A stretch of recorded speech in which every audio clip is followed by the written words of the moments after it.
Aqui nessa aula você vai aprender desde o mais básico até o mais avançado em termoquímica, tá? A gente vai resolver muita questão, então já pega papel e caneta, porque nessa aula, se você não sabe nada de termoquímica, eu tenho certeza que depois dessa aula aqui, você vai sair dominando qualquer questão que caia de termoquímica, tá? A gente vai pegar questões bem avançadas mesmo, de lei de Hess, com 4, 5 equações químicas, tudo bem?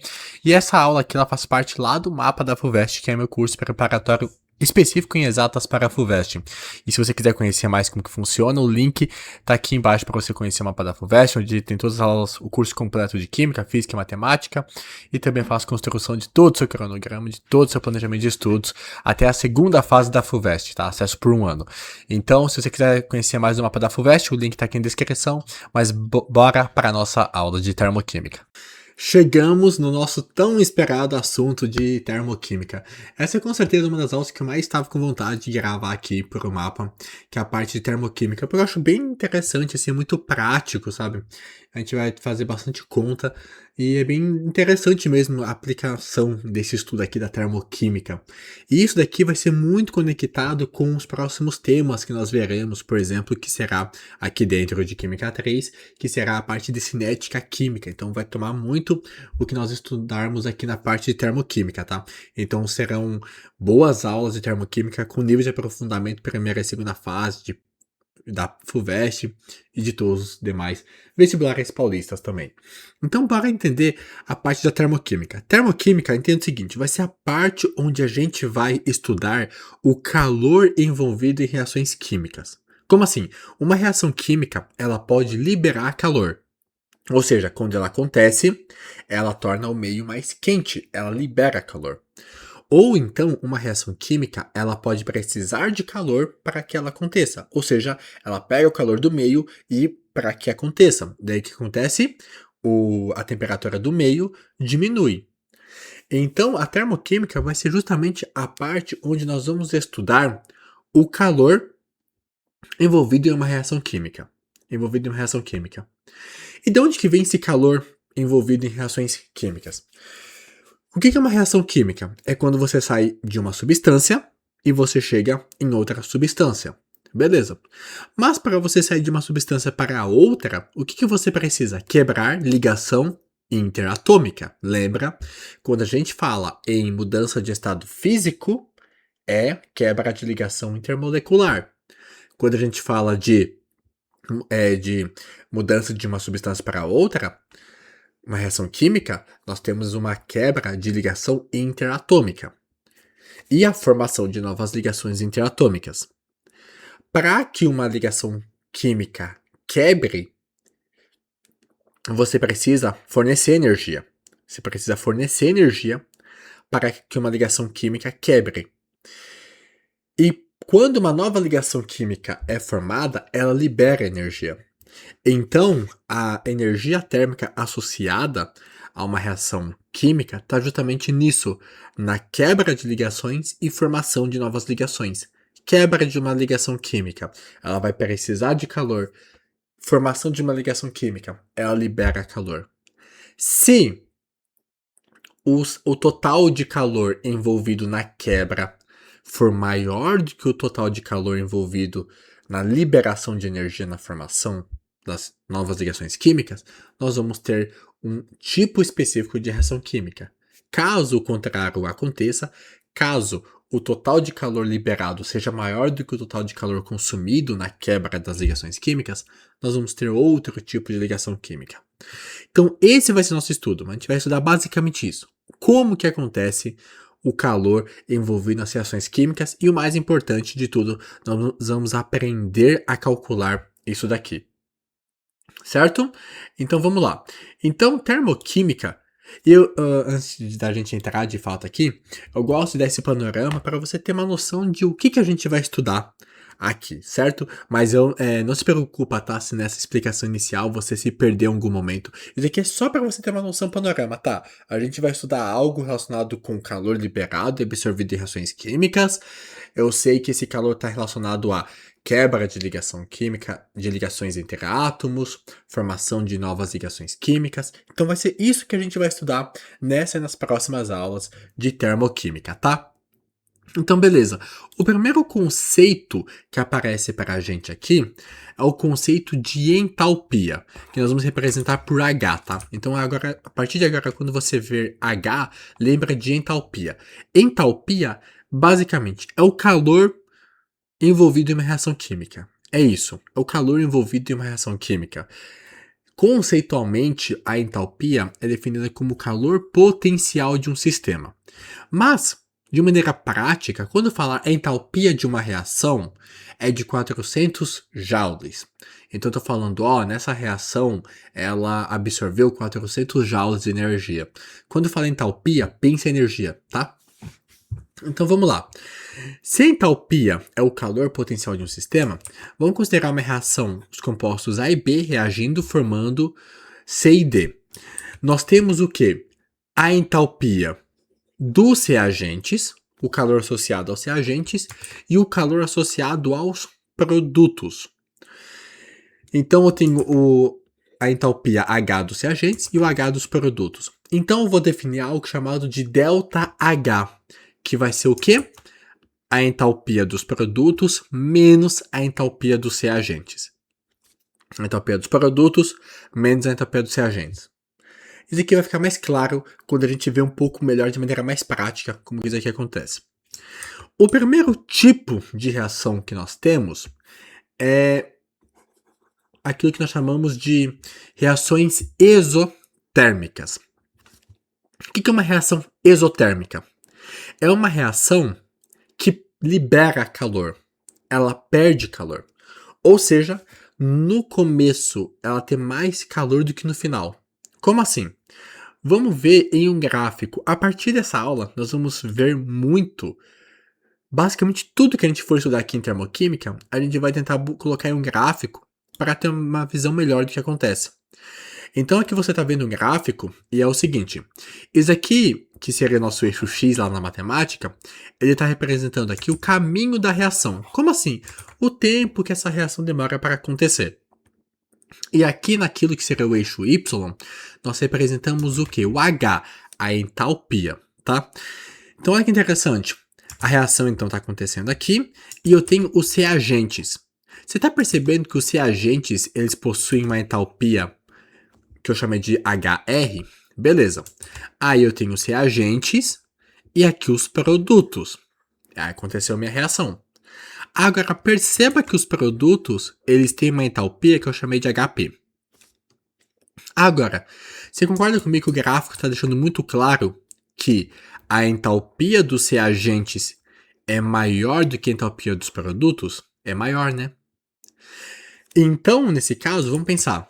Se ΔH, a variação de entalpia, é a entalpia dos produtos menos a entalpia dos reagentes, esse ΔH vai dar negativo, vai dar menor do que zero, concorda?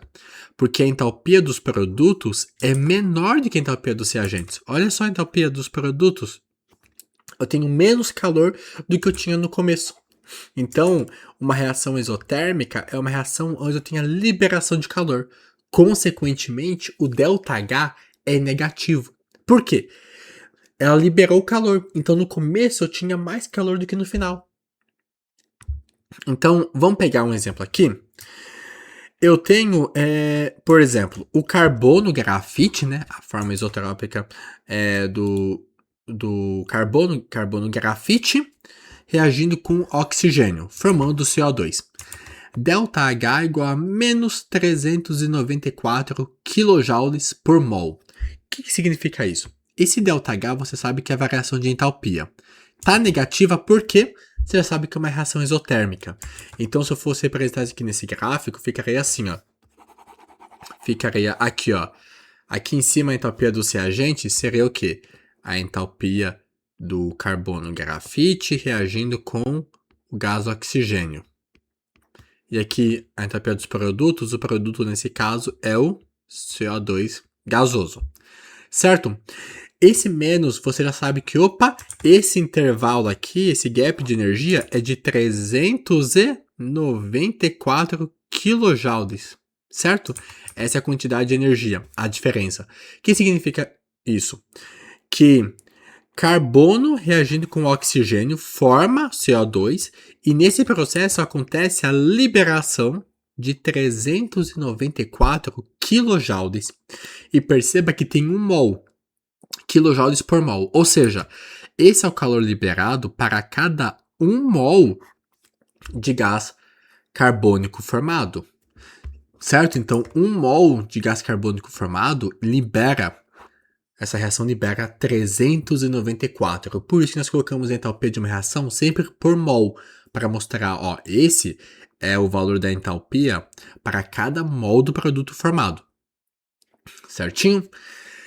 Então, isso daqui seria uma reação exotérmica, uma reação onde acontece a liberação de energia. Logo, o ΔH dos reagentes é sempre maior que o dos produtos. E como o ΔH é a entalpia dos produtos menos dos reagentes, esse ΔH aqui fica sendo negativo. Então, o que marca uma reação exotérmica é esse ΔH negativo. Tudo bem?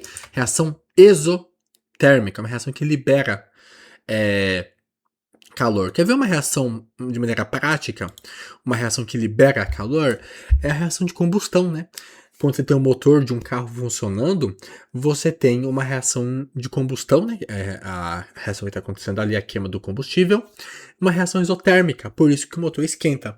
Isso aqui foi cobrado na FUVEST, o conceito de reação exotérmica, num exercício bem contextualizado.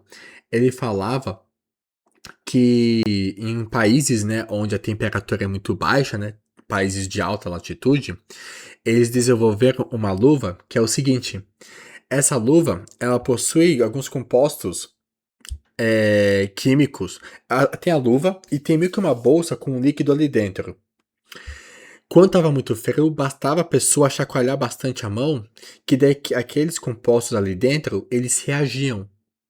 E a reação que acontecia naquele recipiente ali conectado com a luva era uma reação exotérmica, uma reação que liberava calor. Ou seja, a pessoa estava com a luva, começou a esfriar muito mesmo, ela mexia bem rápido a mão, a reação química acontecia. E como era uma reação do tipo exotérmica, liberava calor e esquentava as mãos dela. Então você precisava saber exatamente esse conceito de reação exotérmica, né? Uma aplicação de uma reação exotérmica, tá? Beleza, se eu tenho a reação exotérmica, que é aquela reação que libera calor para o meio, né? Que esquenta o meio, então, né? Se ela libera calor para o meio, uma reação exotérmica esquenta aquele meio. Se eu tenho uma reação exotérmica, eu também tenho a minha reação endotérmica. É aquela reação onde ela absorve calor. Ela absorve calor. Ou seja, se eu colocar em um gráfico, de novo, um gráfico aqui onde eu tenho no eixo X o caminho da reação, né? O processo da reação. E aqui no eixo Y, a entalpia, o calor. O que você vai perceber? A entalpia dos produtos é menor que a dos reagentes. Ou seja, para ir dos produtos e realmente formar ali... Não, aqui tá invertido. Aqui é os reagentes. E aqui os produtos. Aqui na hora de escrever eu inverti. Então, o que é uma reação endotérmica? Você percebe aqui os reagentes têm uma determinada quantidade de energia. Ah, beleza. Agora, quando eu formei os produtos, perceba que os produtos têm maior energia, maior entalpia. Então, uma reação endotérmica é marcada por um ΔH positivo. Por quê? O que é ΔH? É a entalpia dos produtos menos a entalpia dos reagentes. Como a entalpia dos produtos é maior que a entalpia dos reagentes, esse ΔH, essa diferença vai dar positiva. Então, o que marca uma reação endotérmica é esse ΔH positivo. E de onde que veio esse calor? Vamos supor que, por exemplo, aqui ó, que eu tenho um intervalo aqui de 100 kJ. 100 kJ. De onde que vem esses 100 kJ? Lembra, a reação endotérmica é justamente uma reação que absorve calor. Então ela vai absorver aquele calor do meio, por exemplo, para acontecer. Vamos ver um exemplo aqui prático de uma reação endotérmica. É essa reação aqui, ó.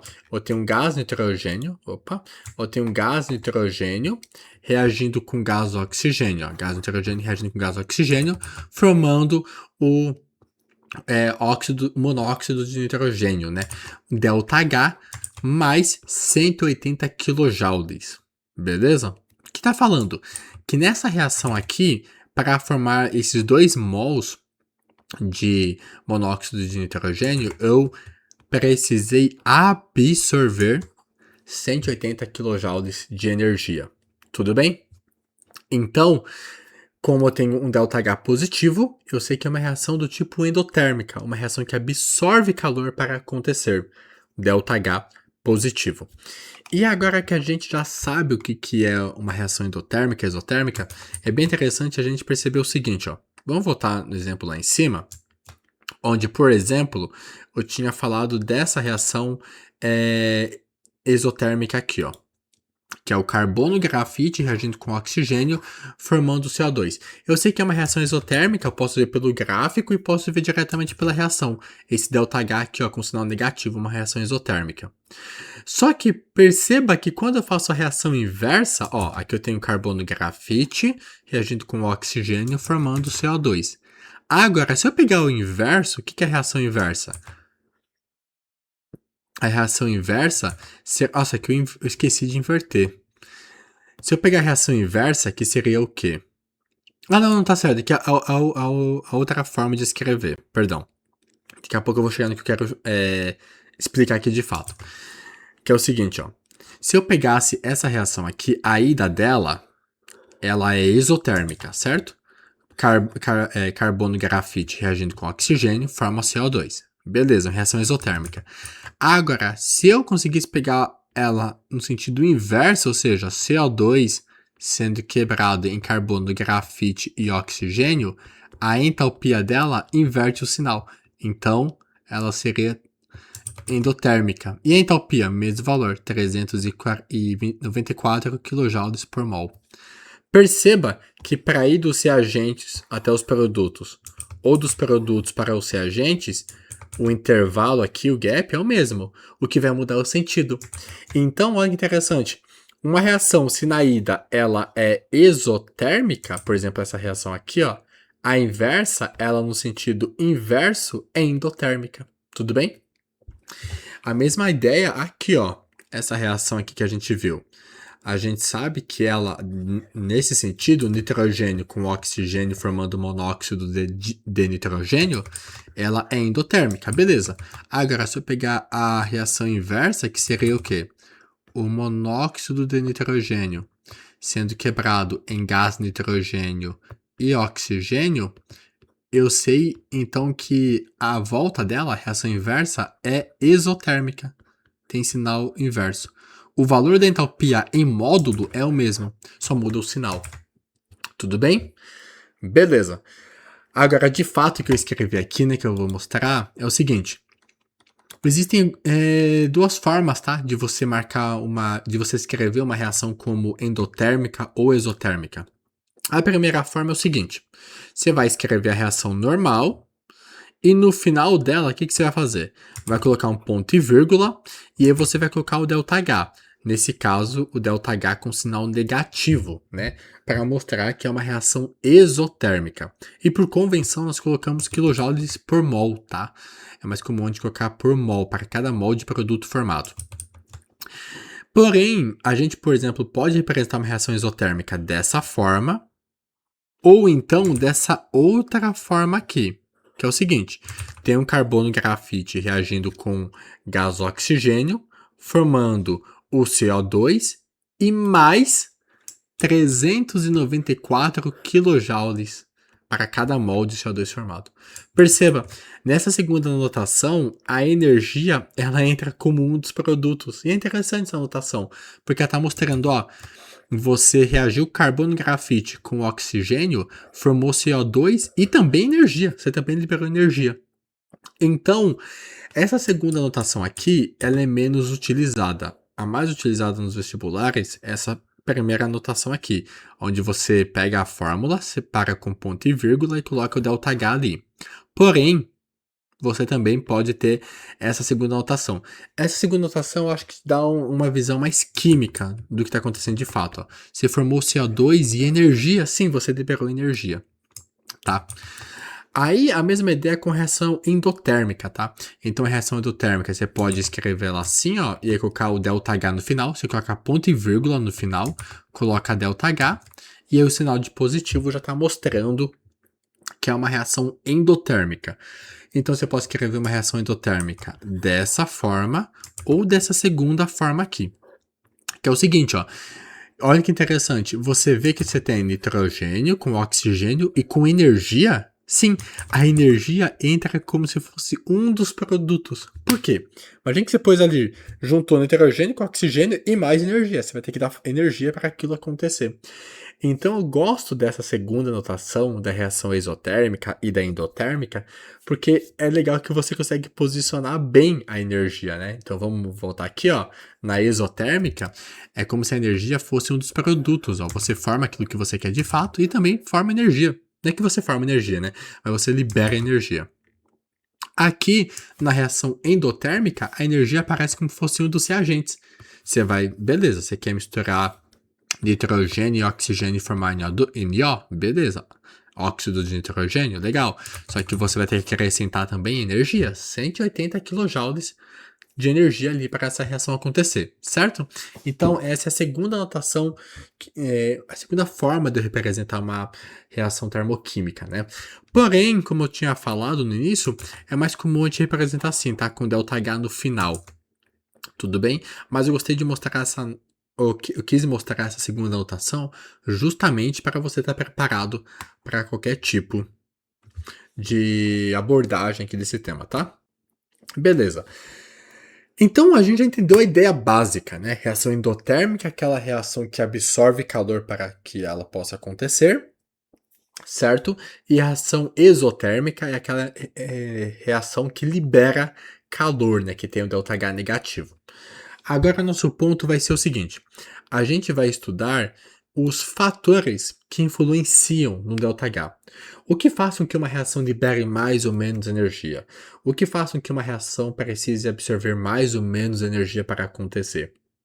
O que a gente vai estudar nesse momento é exatamente isso. Quais são os fatores que influenciam no ΔH de uma reação?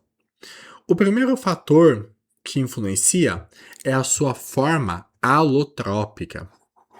Lembra o que é a forma alotrópica? Alguns átomos podem se apresentar como substâncias simples na natureza de formas diferentes, né? Você pode encontrar o carbono na forma grafite e carbono na forma diamante, né? Formando diamante. Você tem o fósforo branco, tem o fósforo vermelho, que é o que a gente usa, né? O fósforo branco extremamente inflamável, né? Então, o primeiro fator que influencia na entalpia de uma reação é a forma alotrópica. Então, por exemplo, aqui, ó, se a gente fosse pegar do carbono grafite para o carbono diamante, eu preciso o quê? De um processo endotérmico ou exotérmico? Responde aí para mim, ó. Endotérmico ou exotérmico? Vamos pensar. Eu estou indo de uma entalpia, de uma quantidade de energia, para uma outra quantidade de energia maior, né? Maior. Então eu estou absorvendo calor. Então é uma reação endotérmica. Então aqui é um processo endotérmico. E esse sinal positivo aqui entrega isso, né? Beleza. Aqui também nós temos um outro átomo que também apresenta a forma alotrópica, que é o oxigênio, né? O mais comum, sempre que a gente fala de oxigênio, a gente pensa no gás oxigênio. Porém, eu também tenho o gás ozônio, né? Que entra na camada de ozônio, né? Então, se eu quiser ir do gás oxigênio para o gás ozônio, eu vou precisar também de um processo endotérmico com uma entalpia de mais 142,3 kJ. Esse mais aqui para indicar justamente que é um processo endotérmico, certo? E se eu fizesse o inverso em cada um dos processos, nesse caso fosse do carbono diamante para o carbono grafite, seria a mesma entalpia, mas com sinal invertido, né? E aqui nesse caso, menos 142,3. certo? Então o primeiro fator que influencia no ΔH é a forma alotrópica. O segundo é o estado físico. O estado físico daquilo que você está formando influencia bastante. Vamos lá. Pensa comigo, sem olhar muito o que está acontecendo aqui. Se eu te perguntasse, o que você acha que tem mais energia? Algo no estado físico líquido, gasoso ou sólido? Onde você acha que tem mais energia? Pensa. Quando a gente pensa em algo no estado sólido, nós sabemos que eu tenho pouca energia cinética, né, de movimento ali dos átomos, né? Justamente por isso, né, que os átomos estão mais próximos, né, as ligações estão mais contidas, você tem o composto no estado sólido. Quando você tem uma energia de vibração das ligações um pouco maior, você vai para o estado líquido. E quando essa energia é ainda maior, você vai para o estado gasoso. Então você concorda comigo que nós já conseguimos construir algo até que intuitivo? Quando eu estou no estado gasoso, eu tenho uma entalpia maior do que no estado líquido. Você tem uma energia maior do que quando está no estado líquido, que por sua vez tem uma entalpia maior do que quando você está no estado sólido.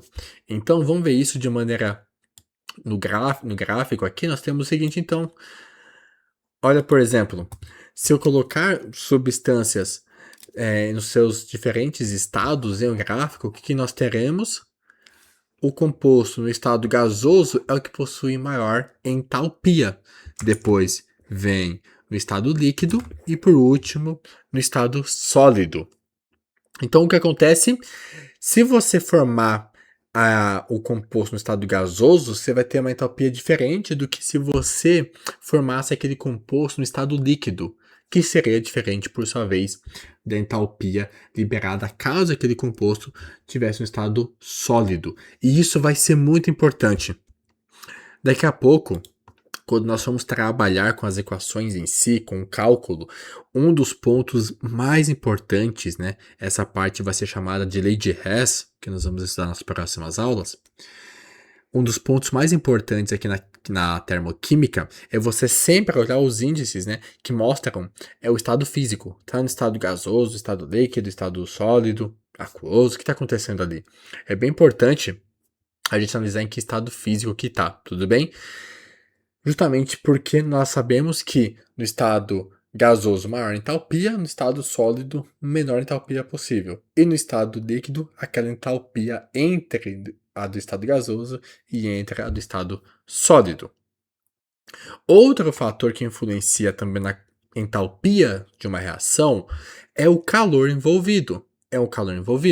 Então, por exemplo, vamos pegar essa reação exotérmica aqui. Carbono grafite reagindo com oxigênio, formando CO2, libera 394 kJ. Beleza.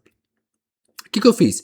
Eu dupliquei a quantidade de carbono grafite, a quantidade de oxigênio e, obviamente, então eu formei o dobro da quantidade de gás carbônico. Você percebe que se você dobrar a reação, a entalpia simplesmente dobra. Então isso aqui é bem simples. E é intuitivo, né? Imagine que você pega um galão de gasolina de 1 litro e joga um isqueiro. Aquilo vai explodir, vai liberar muita energia. Uma reação exotérmica, libera muita energia. Você pegou um galão de 1 litro de gasolina. Agora, pega um galão de 50 litros de gasolina e joga um isqueiro pra você ver. A explosão vai liberar o quê? 50 vezes mais energia? Então, quando você pega uma reação e você multiplica ela, você multiplica a entalpia pelo mesmo fator. Então, nesse caso, a gente dobrou a quantidade dos produtos, vai dobrar também a entalpia. E também o seguinte, ó, se eu diminuísse, se eu tivesse multiplicado por meio, né, que é dividir por 2, a entalpia também seria multiplicada por meio. Aí seria metade disso daqui, certo? Então o fator pelo qual você multiplica a reação é o mesmo fator que você vai precisar multiplicar a tua entalpia, tá? E aí, um adendo, né? Lembrando que se você pega a reação, tá? Nesse sentido é exotérmica. Se você pegar a reação no sentido oposto, vai ser endotérmica. Então, só você pegar aquela entalpia e inverter o sinal dela. Certo? Então, esse é um segundo fator que vai influenciar na nossa quantidade de entalpia, né? Quantidade de calor absorvido ou liberado em uma reação. Então, eu tenho a quantidade das substâncias, o estado físico das substâncias e a forma alotrópica como fatores bem importantes nessa questão da entalpia, da quantidade de calor que está envolvido nas reações químicas. E nós vimos também os gráficos, né? O gráfico que mostra uma reação exotérmica. Como que você sabe que é exotérmica? É só você perceber aqui nesse caso que os produtos têm menos energia do que os reagentes, ou seja, no meio do caminho você perdeu energia. Então, aqui uma queda na entalpia e uma reação endotérmica, você vê, ó, um aumento da entalpia, né? Você vê a setinha para cima mostrando, ó, você absorveu o calor, você ganhou o calor. Então, uma reação endotérmica aí. Certinho? E aí nós vimos também os fatores que alteram a entalpia de uma reação. Na próxima aula, nós vamos ver o quê? Como que de fato a gente vai começar a calcular essa parte aqui da energia liberada. E isso cai praticamente todo ano, não só em FUVEST, como em outros vestibulares paulistas. Isso aqui vai ser muito, muito importante, a lei de Hess.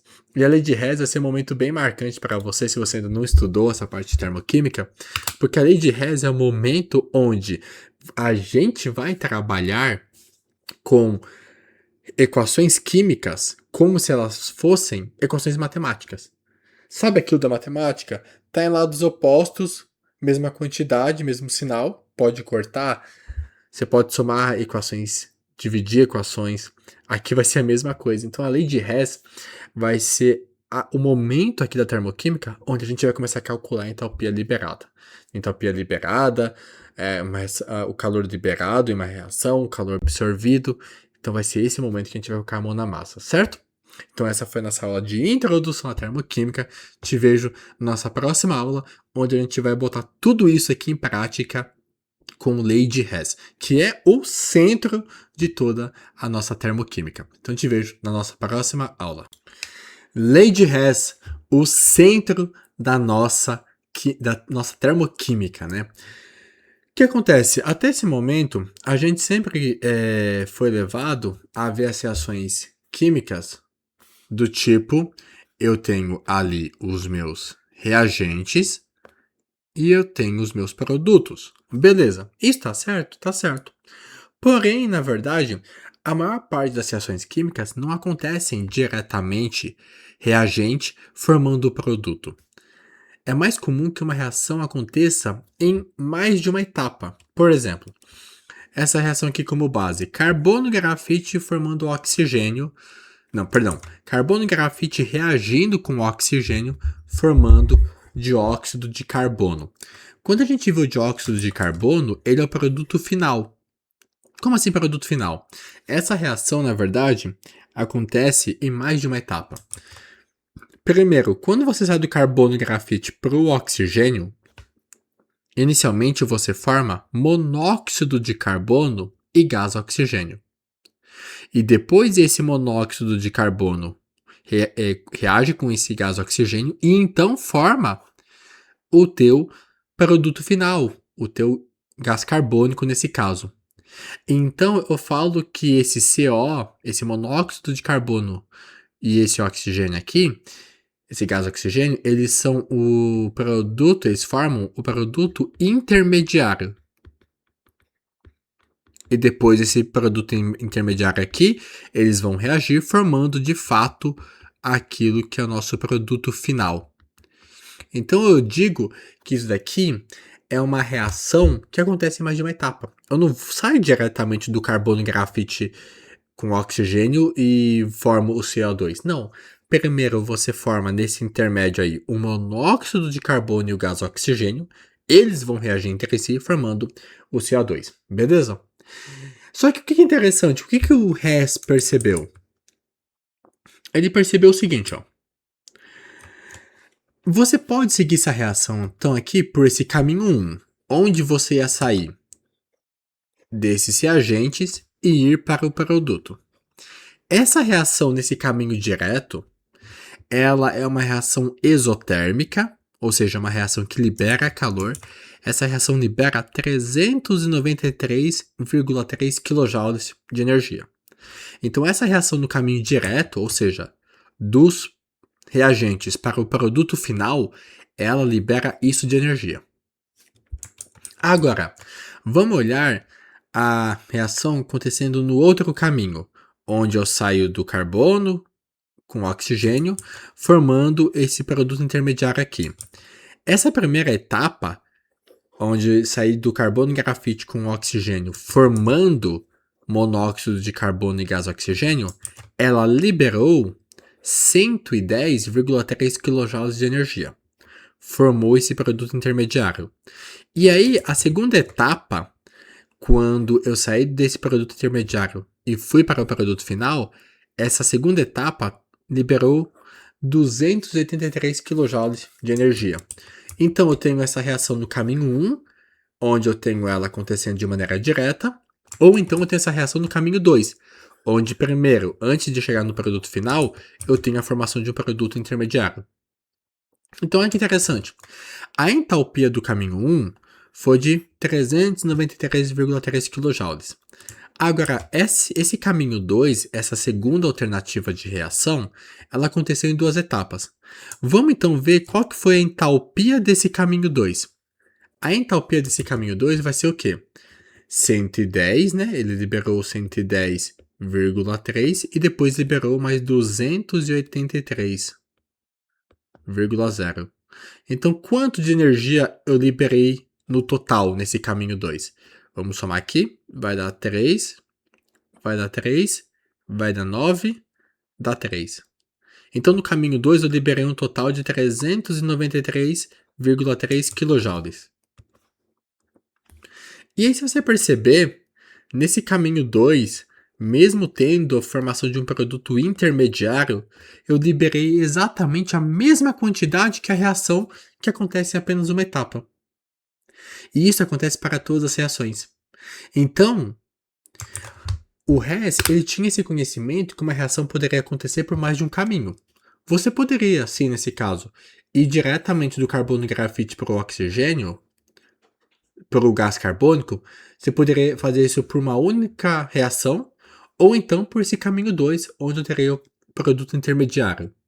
Mas o ponto é que, independentemente do caminho da reação que você escolheu, a entalpia da reação é a mesma. Nesse caminho 1, a entalpia é de menos 393, e nesse caminho 2 é de menos 393,3. Então, por que isso é tão importante? Porque isso nos possibilita o seguinte: às vezes, vamos supor que você está em uma condição no laboratório onde você não tem as condições propícias. Aí você não consegue fazer essa reação acontecer diretamente. Você fala, putz, não consegui fazer essa reação acontecer diretamente. Então será que eu não consigo descobrir a entalpia dela? Não. Você fala, cara, eu não consigo fazer acontecer diretamente, no caminho, em apenas uma etapa. Mas eu consigo fazer essa reação acontecer em duas etapas. Beleza, não tem problema. Você sabe que, independentemente do caminho que você adotar, a entalpia da reação, no final, vai ser a mesma. Seja por meio da reação direta ou da reação por mais de uma etapa. Certinho? E isso vai nos permitir fazer o quê? Você descobrir a entalpia de uma reação química a partir de outras reações químicas. A lei de Hess, a parte de conta na termoquímica, é toda baseada nisso. Já que a entalpia de uma reação não depende do caminho da reação, depende apenas dos reagentes e dos produtos, não depende se acontece em uma etapa, em duas etapas. Isso dá um precedente muito bom. Eu consigo calcular indiretamente a entalpia de uma reação. Então, como eu tinha comentado, né, eu quero reforçar isso. Vamos supor que no laboratório você não consegue, você não tem condições ali para fazer acontecer em uma única etapa. Mas você consegue fazer acontecendo em etapas. Primeiro você forma alguns produtos intermediários e depois eles se agem formando o produto final. Não tem problema. A entalpia da reação total é a mesma, seja de maneira direta ou então acontecendo em mais de uma etapa. E aí, isso aqui vai ser bom demais, porque a gente vai conseguir calcular a entalpia de uma reação por meio das reações parciais, certo? E antes da gente entrar em como que a gente vai fazer isso aqui, é muito importante a gente entender algo. Agora, nós vamos começar a trabalhar com as reações químicas como se elas fossem equações matemáticas. Como assim? Sabe aquilo de, coisas iguais em lados diferentes da equação você pode cortar? Então, esses princípios aqui nós vamos trabalhar muito aqui nas reações químicas, nas equações químicas. Então, vamos ver alguns princípios aqui. Vamos então trabalhar com reações químicas como se fossem equações matemáticas. O primeiro ponto que nós já vimos na primeira parte é a multiplicação ou a divisão da reação. Se eu pego essa reação química aqui, o que eu fiz? Eu simplesmente dupliquei tudo. Se você duplicou, a entalpia da reação também deve ser duplicada, tá? Princípio básico. Então, se a entalpia era de menos 285,5, como você duplicou, ela foi para menos 571,0. Ou seja, só peguei esse 285 aqui e multipliquei por 2, certo? Então, você multiplicou uma reação por um número, a entalpia é obrigatoriamente multiplicada por aquele mesmo fator.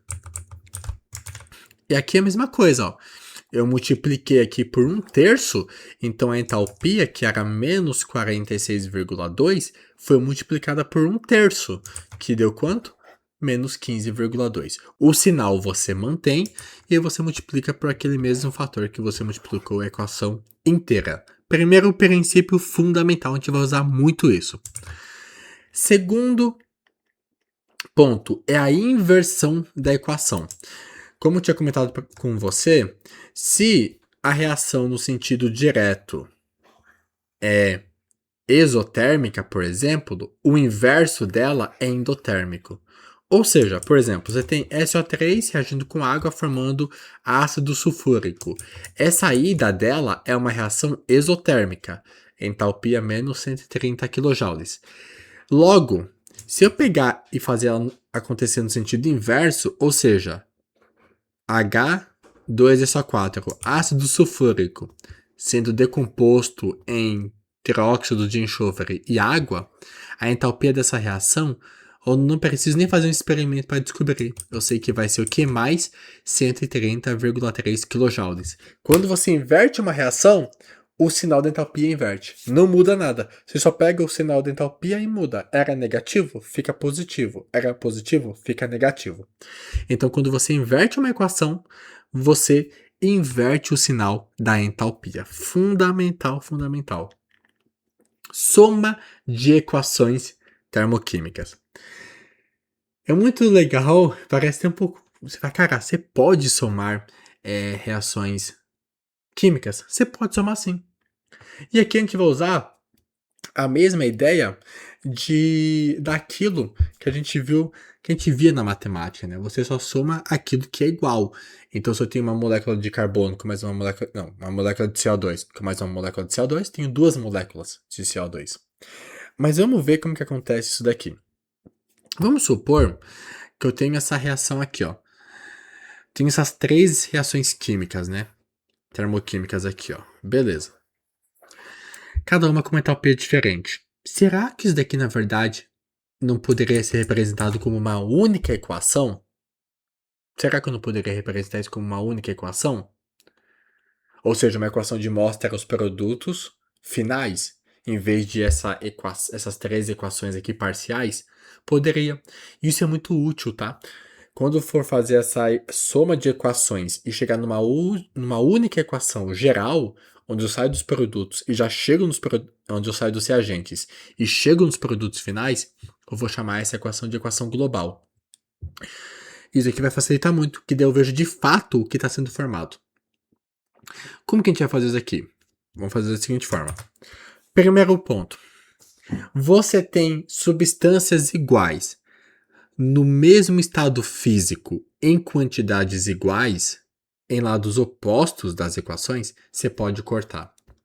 Substâncias iguais, na mesma quantidade, mesmo estado físico, em lados opostos, você pode cortar. Vamos pensar. O SO3 aqui, ele está como um reagente nessa equação e está na quantidade de 1 mol. 1 mol de teróxido de enxofre. Aqui nessa segunda equação, ele está como um produto, ou seja, está em lados opostos. Aqui ele está como reagente, aqui ele está como produto. Na mesma quantidade, mesmo estado físico, você pode cortar. Porque aqui você consumiu um SO3 e aqui você produziu um SO3. Então, no final, o teu balanço é zero, né? Imagine, você consumiu 1 mol de SO3 e produziu 1 mol de SO3, no final, o teu saldo é zero daquela substância. Então, você tem compostos iguais na mesma quantidade em lados opostos das equações, você pode cortar. Então, nós vamos fazer o quê? Nós vamos cortar ali. Beleza. Agora, quando você tem substâncias iguais do mesmo lado das equações, você vai somar. Então, por exemplo, eu tenho aqui meio mol de gás oxigênio e aqui eu tenho 3 meios de gás oxigênio. Mesma substância, mesmo estado físico. No mesmo lado das equações, ambos aqui estão nos reagentes. O que você faz? Você soma. Você soma as quantidades, certinho? Então, aqui o oxigênio eu vou somar um com o outro, certinho? Um com o outro. Tem mais alguma substância que posso cortar? Eu posso, né? Olha aqui água. Eu tenho 1 mol de água nos reagentes e aqui 1 mol de água nos produtos. Mesmo estado físico. Em lados opostos, na mesma quantidade, eu posso cortar. Certinho? Tem mais alguma simplificação que eu posso fazer? Não tem, né? Então vamos trabalhar agora na montagem da equação global. Essas equações eu chamo de reações parciais, equações parciais. Eu vou chegar na equação global. Então, beleza, como que você faz agora? Você vem somando tudo que sobrou. Nessa primeira equação aqui, sobrou aqui no reagente só o H2. Então, vou copiar aqui, ó. H2, estado gasoso, mais. Aqui eu vou pegar esse meio de oxigênio, meio mol de gás oxigênio, mais 3 meios de gás oxigênio. Então, eu vou somar, ó. Meio mol de gás oxigênio, mais 3 meios de gás oxigênio. Então, eu estou somando assim, ó. Para ter a quantidade final aqui de oxigênio. Eu não somo, então vai ser meio mais 3 meios de gás oxigênio. Mesma substância, mesmo estado físico, no mesmo lado das reações, você soma. Beleza? Tá. Agora, nessa segunda equação aqui, sobrou o enxofre, né? O alótropo na forma rômbico, né? O enxofre rômbico. Então, sobrou o enxofre ali, ó. Beleza? Então, o que eu estou fazendo? Estou somando as equações. Estou somando todos os reagentes ali. Beleza, então H2 somei, esses dois oxigênios eu somei, e esse enxofre aqui rômbico, beleza. O SO3 eu não vou, porque eu já cortei com esse SO3 aqui, e a água eu não vou, porque eu já cortei com essa molécula de água aqui. Tá, então todos os reagentes estão somados, o que eu vou fazer agora? Somar os produtos. Essa molécula de água não tem, essa molécula de SO3 não tem, sobrou só o H2 SO4. Sobrou só isso mesmo. Então, é essa a minha equação global.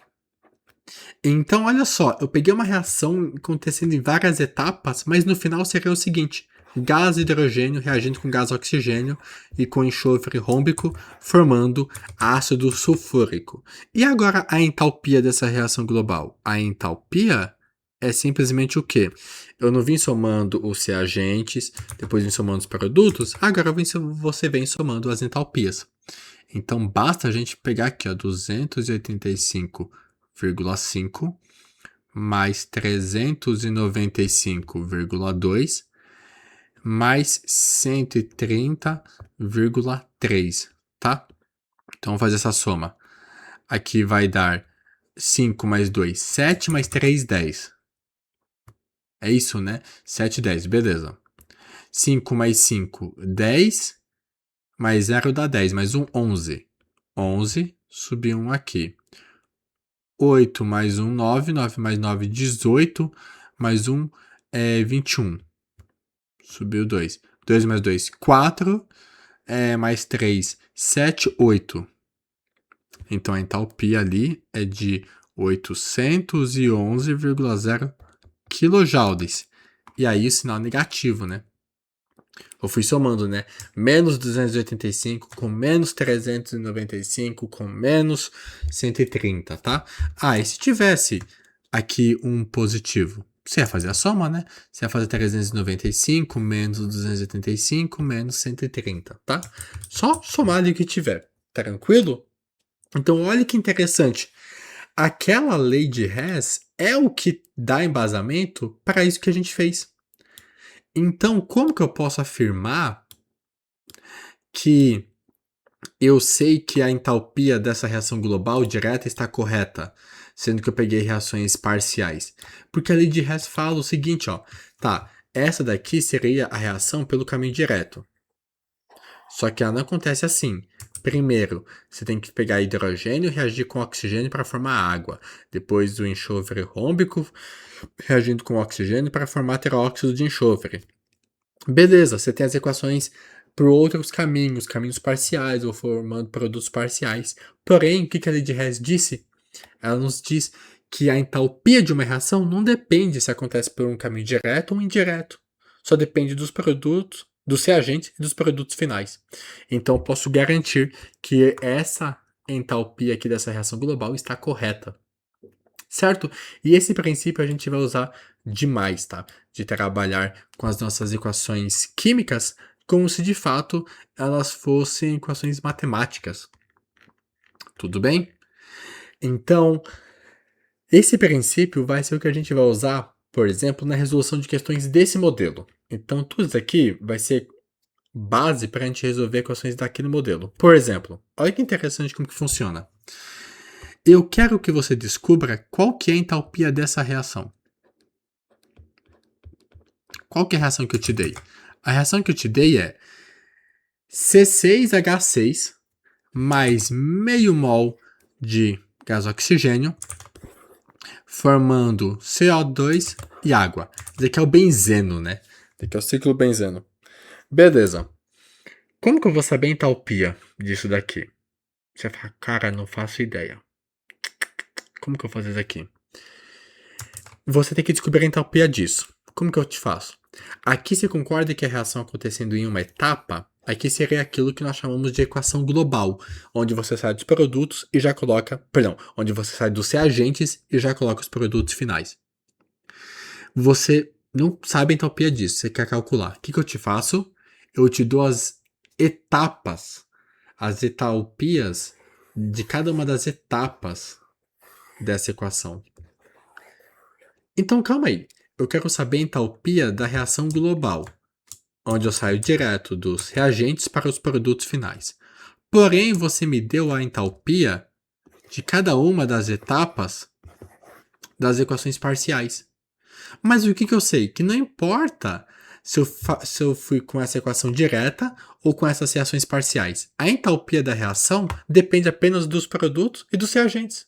Dos produtos finais e dos reagentes. Então, eu consigo calcular a entalpia daquela reação a partir dessas entalpias das reações parciais, consegue tranquilamente. Então, vai ser esse o cerne que a gente vai usar para resolver essa equação, essa questão. A mesma ideia vai ser a que a gente vai usar nessa questão aqui da FUVEST que eu separei, onde eu vou te pedir para calcular a entalpia dessa reação. Olha isso. Você tem C6H4OH2 aquoso reagindo com água. E aí, com enzimas, isso aqui forma C6H4O2 mais duas moléculas de água. Qual que é a entalpia dessa reação? Você tem uma reação que acontece em uma única etapa, uma reação global. Não faz ideia de qual que é a entalpia dela. O que eu te faço? Eu te dou a entalpia das reações parciais, ou seja, de cada uma das etapas dessa reação. E o que você sabe da lei de Hess, que a entalpia de uma reação só depende dos reagentes e dos produtos finais, não depende de qual caminho você fez.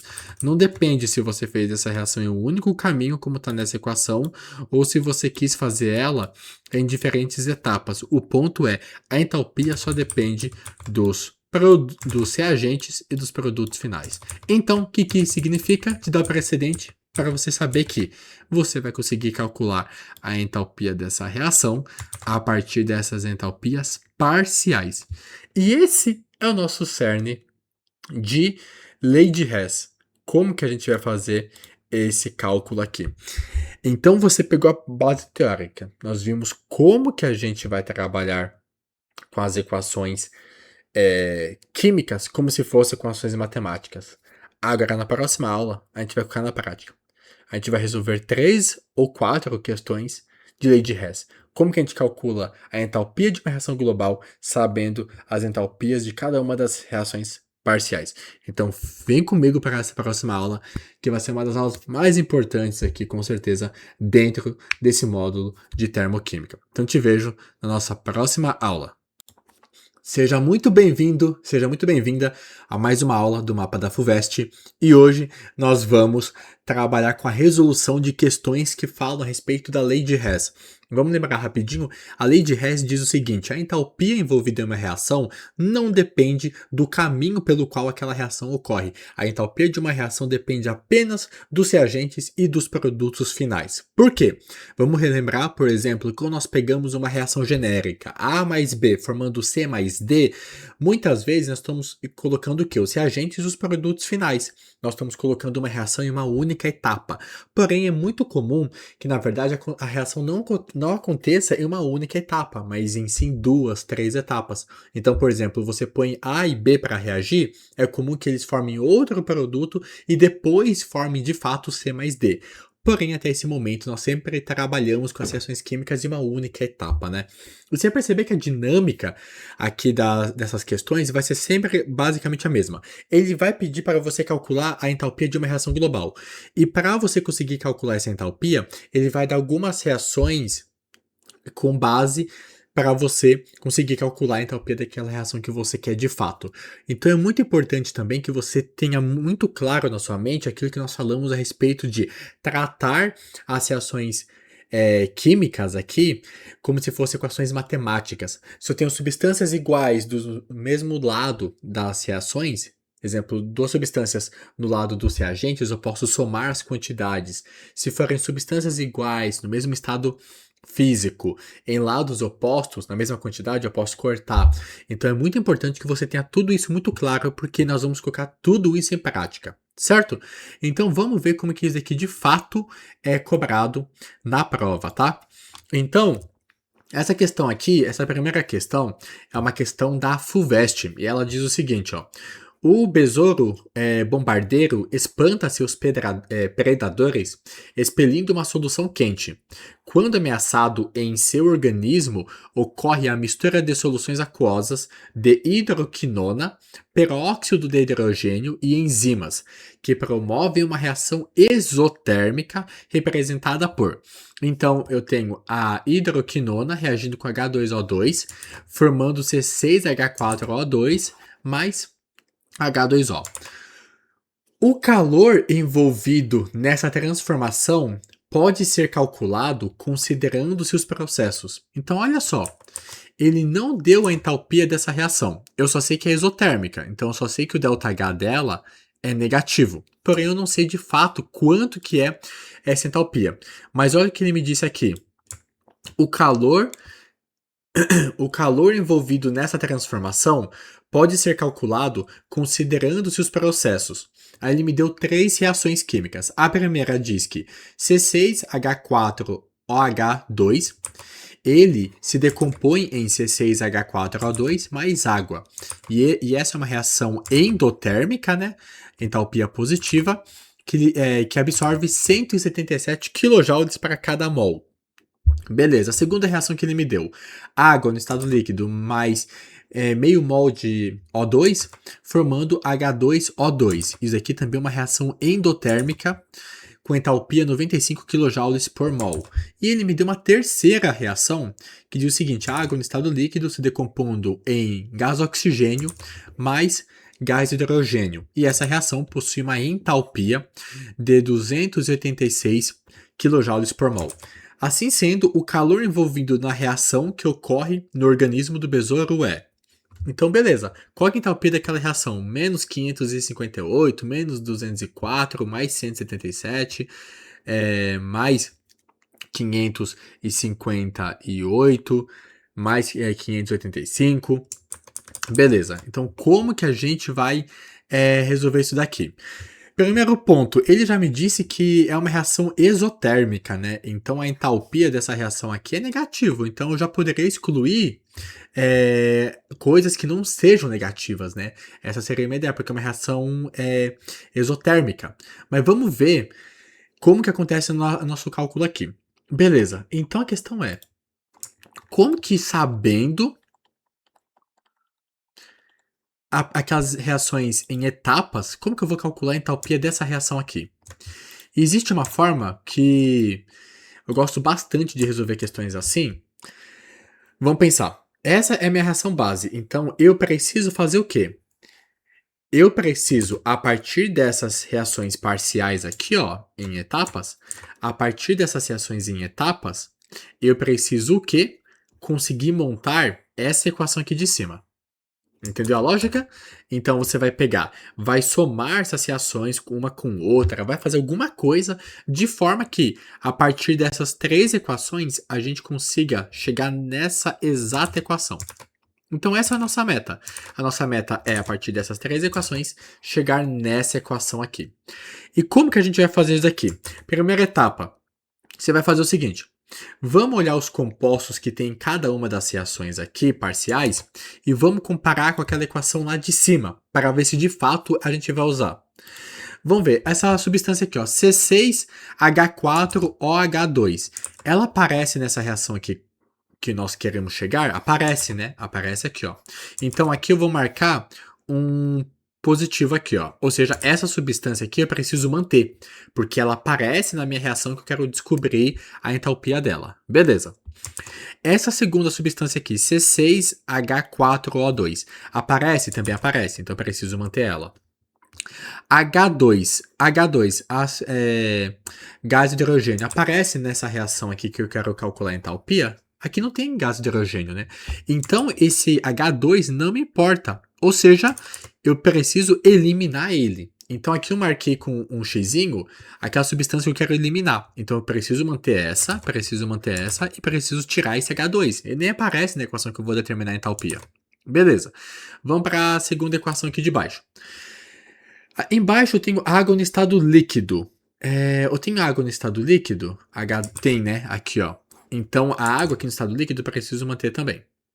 Preciso manter. Gás oxigênio. Não aparece nessa reação aqui que eu quero calcular a entalpia, né? Não tem gás oxigênio, então eu sei que eu vou precisar eliminar. Não quero gás oxigênio. E H2O2? Tem, né? Aqui, ó, é um dos reagentes. Então eu preciso manter o H2O2. Beleza. H2O. H2O no estado líquido eu preciso? Preciso, né? H2O no estado líquido eu preciso. Aparece aqui, ó, como um dos reagentes, perdão, um dos produtos. Então eu preciso manter H2O.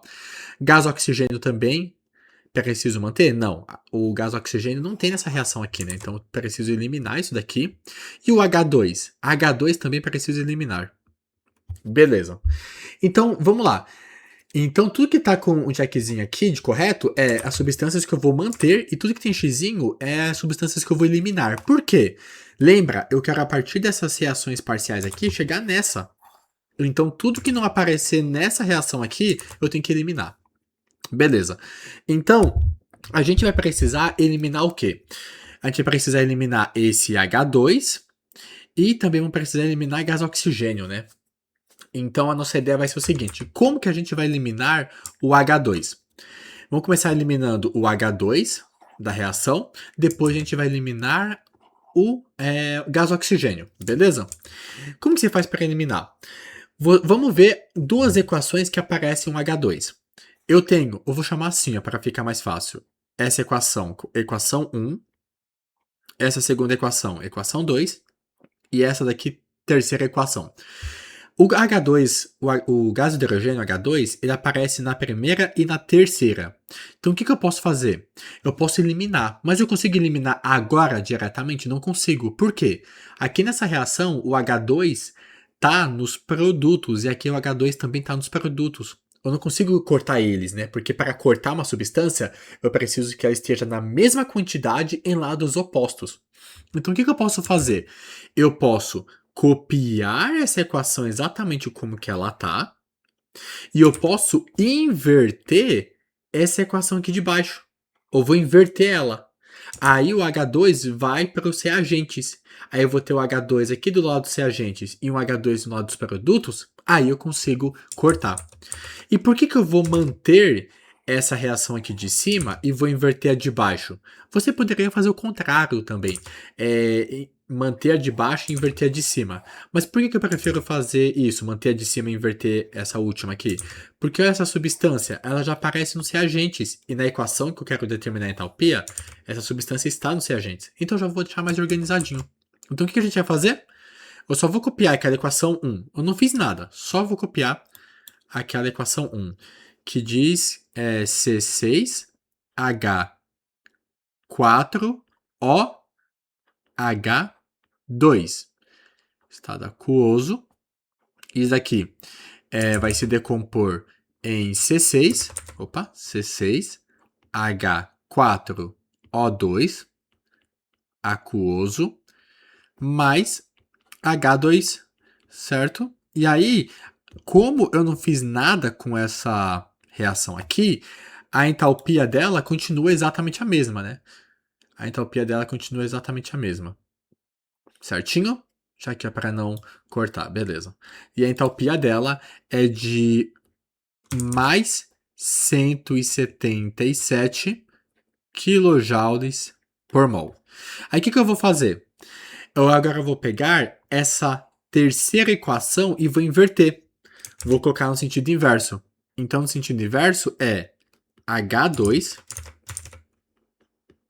reagindo com meio mol de gás oxigênio, formando água no estado líquido. Concorda comigo? E aí, o que acontece? Quando eu pego uma equação e eu inverto ela, eu inverto também o sinal da entalpia. Então, olha só, peguei ela e inverti. Então, em vez de mais 286, vai ficar a entalpia de menos 286 kJ por mol. Beleza? Agora, o que eu vou fazer? Eu vou pegar e vou fazer o seguinte, ó. Lembra por que nós fizemos isso? Para justamente fazer isso daqui, ó. Eu tenho H2 nos produtos aqui e H2 nos reagentes, nas mesmas quantidades em lados opostos, eu posso cortar. Então eu corto um H2 e eu corto um H2. Aí o que eu faço? Eu venho somando aquilo que sobrou. Eu venho somando aquilo que sobrou. Então vamos somar tudo que sobrou aqui nos reagentes. Então sobrou C6H4OH2 aquoso, mais, né, meio mol de gás oxigênio. Aí vai formar o nosso C6, aqui, ó, e aí você soma os produtos, né? Então ficou C6H4O2 mais água no estado líquido, beleza? E aí o que acontece? Se você soma as reações, o que você faz com a entalpia? A entalpia é simplesmente a soma. Então, eu somo as equações, eu somo as entalpias. Então, vai ser a entalpia resultante 177 menos 286, certo? Eu vou somar as entalpias.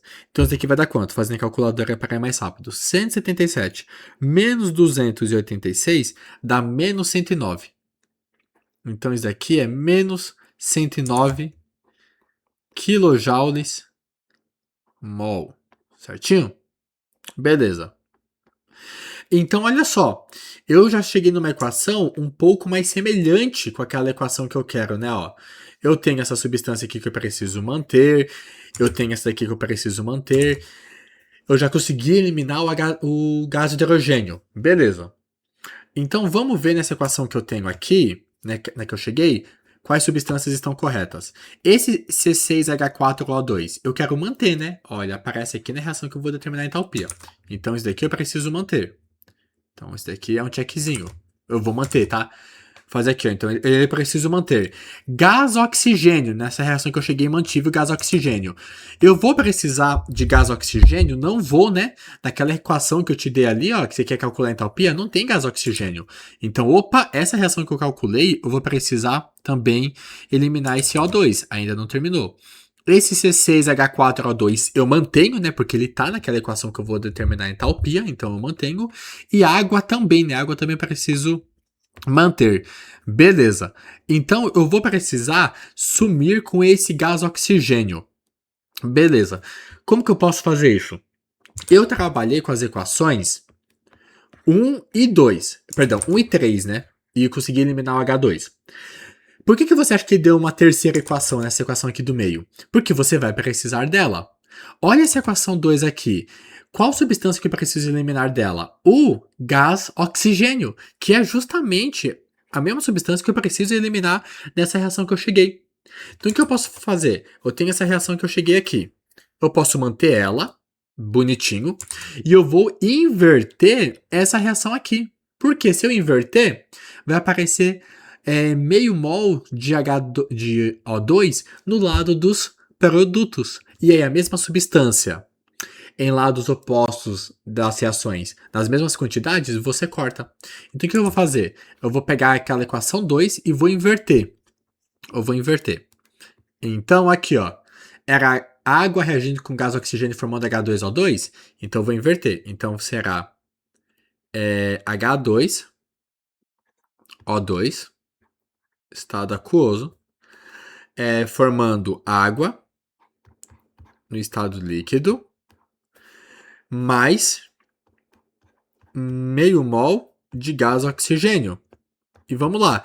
Essa reação, originalmente, a equação 2 tinha entalpia de mais 95. Porém, eu inverti ela. Então, eu também preciso inverter a entalpia. Então, fica menos 95 kJ por mol. Tudo bem? Então, vamos aí. O que eu posso fazer agora? Eu posso fazer isso daqui, ó. Vamos lembrar, né, que a gente quer eliminar aquele O2. Eu só vou apagar aqui para não ficar tão poluído. Então eu quero eliminar aquele O2, né? Eu consigo eliminar? Será que eu consigo eliminar direto? Já consigo, né? Porque o O2 tá aqui, ó, meio de O2. Eu vou cortar. Aqui tá meio de O2 nos produtos e aqui nos reagentes eu posso cortar. Tudo bem? Então, beleza. E eu corto como? Quando eu somo as equações. Então, agora eu vou somar a equação de cima com essa aqui de baixo. E aí vai ficar C6H4OH2 no estado aquoso. E aí soma com mais um reagente aqui, né? Com mais H2O2. H2O2 aquoso. Isso aqui forma o quê? C6H4O2. C6H4O2. C6H4O2 aquoso. Mais uma molécula de água. Mais uma molécula de água. Então você vai formar duas moléculas de água. Ah, beleza. Você somou as equações, o que você vai fazer agora? Vai somar as entalpias, certo? Então eu inverti a de baixo, inverti, né? Então vai ser nada mais do que 109 mais aquele 95. Então dá menos 204 kJ mol. Beleza. Então, eu já trabalhei com as três equações. E daí a reação que eu cheguei foi essa daqui. O que você vai fazer? Você vai pegar a equação que você chegou, então, e vai comparar com a equação que o enunciado pediu para você calcular a entalpia.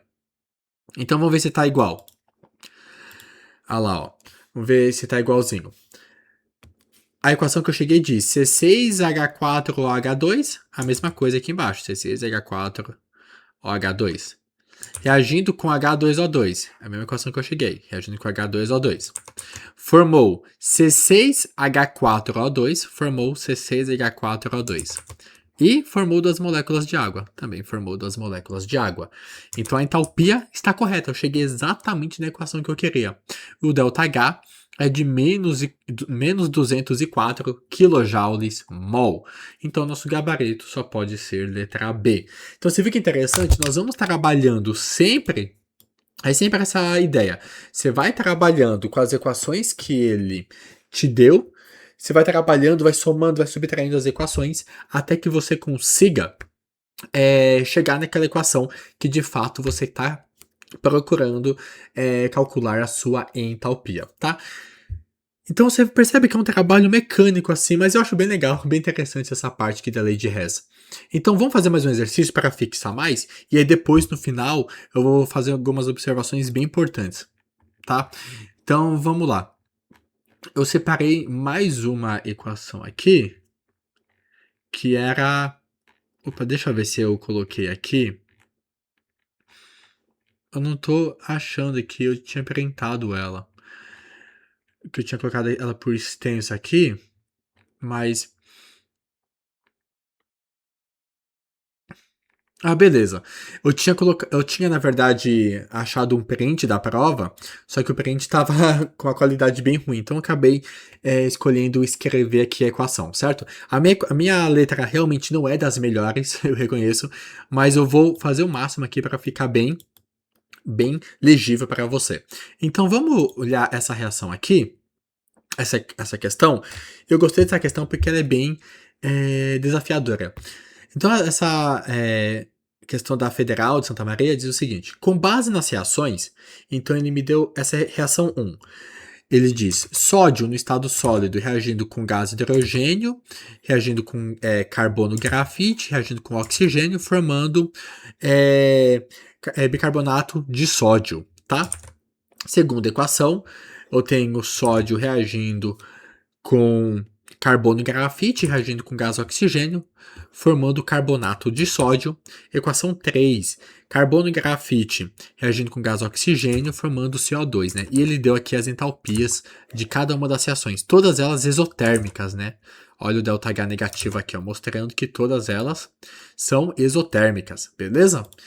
E aí, por último, mas não menos importante, ele deu uma quarta equação, que é o seguinte: H2 reagindo com gás oxigênio, formando água e também uma reação exotérmica. Tá. Assinale a alternativa que apresenta a entalpia da reação de decomposição do bicarbonato de sódio. Então, eu vou ter que descobrir a entalpia dessa reaçãozinha aqui, ó, que eu circulei em vermelho. Então, essa reação diz que o bicarbonato de sódio se decompõe em carbonato de sódio mais CO2 mais água. Então, beleza. A nossa ideia é exatamente a mesma que a gente fez naquela questão da FUVEST. A partir daquelas equações parciais, eu vou ter que somar as equações, subtrair, fazer alguma coisa de forma que a partir dessas 4 equações aqui, eu consiga chegar nessa equação que ele me deu aqui, certinho? Nessa equação que ele me deu aqui. Então, o que a gente vai fazer? A gente vai analisar cada uma das equações para a gente ver aquilo que a gente precisa manter, que de fato cai naquela equação que a gente quer calcular a entalpia, e aquilo que a gente pode eliminar, tá? Então, eu estou colocando aqui um retângulo em torno da equação que a gente quer chegar nela, né? Então, o nosso objetivo é o quê? É conseguir chegar nessa equação aqui, ó, que eu fiz em vermelho ali, certinho? Que eu marquei em vermelho. Tá, vamos lá, vamos analisar cada uma das substâncias, das reações, perdão. Vamos analisar então a reação 1. Reação 1. Aqui começa com sódio. Na reação que eu vou determinar a entalpia, eu uso sódio para alguma coisa? Não tem sódio aqui, né? Então esse sódio aqui, ó, você pode eliminar, ó. Esse sódio a gente vai eliminar. Não é importante para a gente. Tá? Vamos lá. Depois ele fala que você vai usar gás hidrogênio. Na equação que você vai calcular a entalpia, você está usando gás hidrogênio para alguma coisa? Você não tá, né? Então esse gás hidrogênio aqui você também pode eliminar, tá? Beleza. Carbono e grafite. Você vai usar carbono e grafite para alguma coisa? Não vai usar carbono e grafite, né? Olha a equação que eu vou determinar a entalpia. Não tem carbono e grafite. Então vai ter que eliminar. O oxigênio não tem na equação que eu quero. Então vai ter que eliminar também. Caraca, essa equação não serve basicamente para nada. E aí, eu tenho o bicarbonato de sódio. Vou usar ele? Vou, né? Olha a equação que eu vou determinar. O bicarbonato, eu vou precisar usar. Opa, então faz um positivo ali que você vai usar. Tá, o sódio, aqui agora é a equação 2. O sódio eu sei que eu não vou usar, né? Nós vimos aqui, ó, que nessa equação não tem sódio. Então, para que eu vou querer sódio? Posso eliminar. Carbono e grafite eu vou usar para alguma coisa? Não vou usar também. Então, posso eliminar. Gás oxigênio. Eu uso gás oxigênio nessa reação que ele me deu? Não uso gás oxigênio. Então, posso eliminar. O carbonato de sódio aparece aqui, né? O carbonato de sódio, ele aparece ali um positivo. Então, tanto na equação 1 quanto na equação 2, eu só vou precisar usar uma substância de fato, né? Então, bora lá. Aqui na equação 3, carbono e grafite eu não uso para nada, a gente já viu que não aparece na equação. Oxigênio também não uso para nada. CO2 aparece na reação que eu vou determinar a entalpia? Aparece. Então, positivo. Quarta equação, H2 aparece? Não aparece nessa reação aqui, né? Não aparece H2, não aparece O2. Aparece água no estado gasoso? Aparece. Beleza. Então, é assim que a gente vai fazer. Então, a primeira coisa é o seguinte. Vamos eliminar aquilo que precisa ser eliminado, né? Vamos analisar essas duas equações, 1 e 2. Deixa eu só... Eu coloquei minha imagem em cima e embaixo? Até embaixo. Beleza. O que a gente pode fazer? Essas reações 1 e 2, elas têm muita coisa em comum que eu posso cortar, né? Eu posso cortar um sódio com um sódio, posso cortar carbono grafite com carbono grafite, beleza. Só que para cortar o sódio, eu preciso deixar o sódio em lados opostos, né? Aqui nessa equação 1, ele tá nos reagentes e aqui também tá nos reagentes. Ou não consigo cortar. Eu poderia somar, né? Aí ficaria 4 sódios. Porém, eu quero eliminar. Então, o que eu posso fazer? Eu preciso inverter alguma das equações. Ou eu inverto a primeira, ou eu inverto a segunda. Que daí eu vou ter sódio em lados opostos, eu posso cortar. O que faz mais sentido? Eu acredito que faz mais sentido você inverter a equação 1. Por quê? Se você inverte a equação 1, o bicarbonato vai ficar do lado dos reagentes. Beleza, e olha na equação que você quer determinar a entalpia. O bicarbonato de sódio está no lado dos reagentes. Então vale muito a pena a gente inverter essa equação 1. Aí o sódio vai aparecer do lado dos produtos e eu mantenho a equação 2, que daí eu vou ter sódio do lado dos reagentes e lados opostos, mesmas quantidades, posso cortar. Então o que eu vou fazer? Eu vou pegar essa equação 1 ali e vou invertê-la. Então ela diz o seguinte: 2 bicarbonato de sódio, então eu peguei aquela equação 1 e vou inverter ela. 2 bicarbonato de sódio, tá? Diz o seguinte, ó. 2 bicarbonatos de sódio. Quer ver, ó, para ficar mais rapidinho, para eu não ficar subindo ali.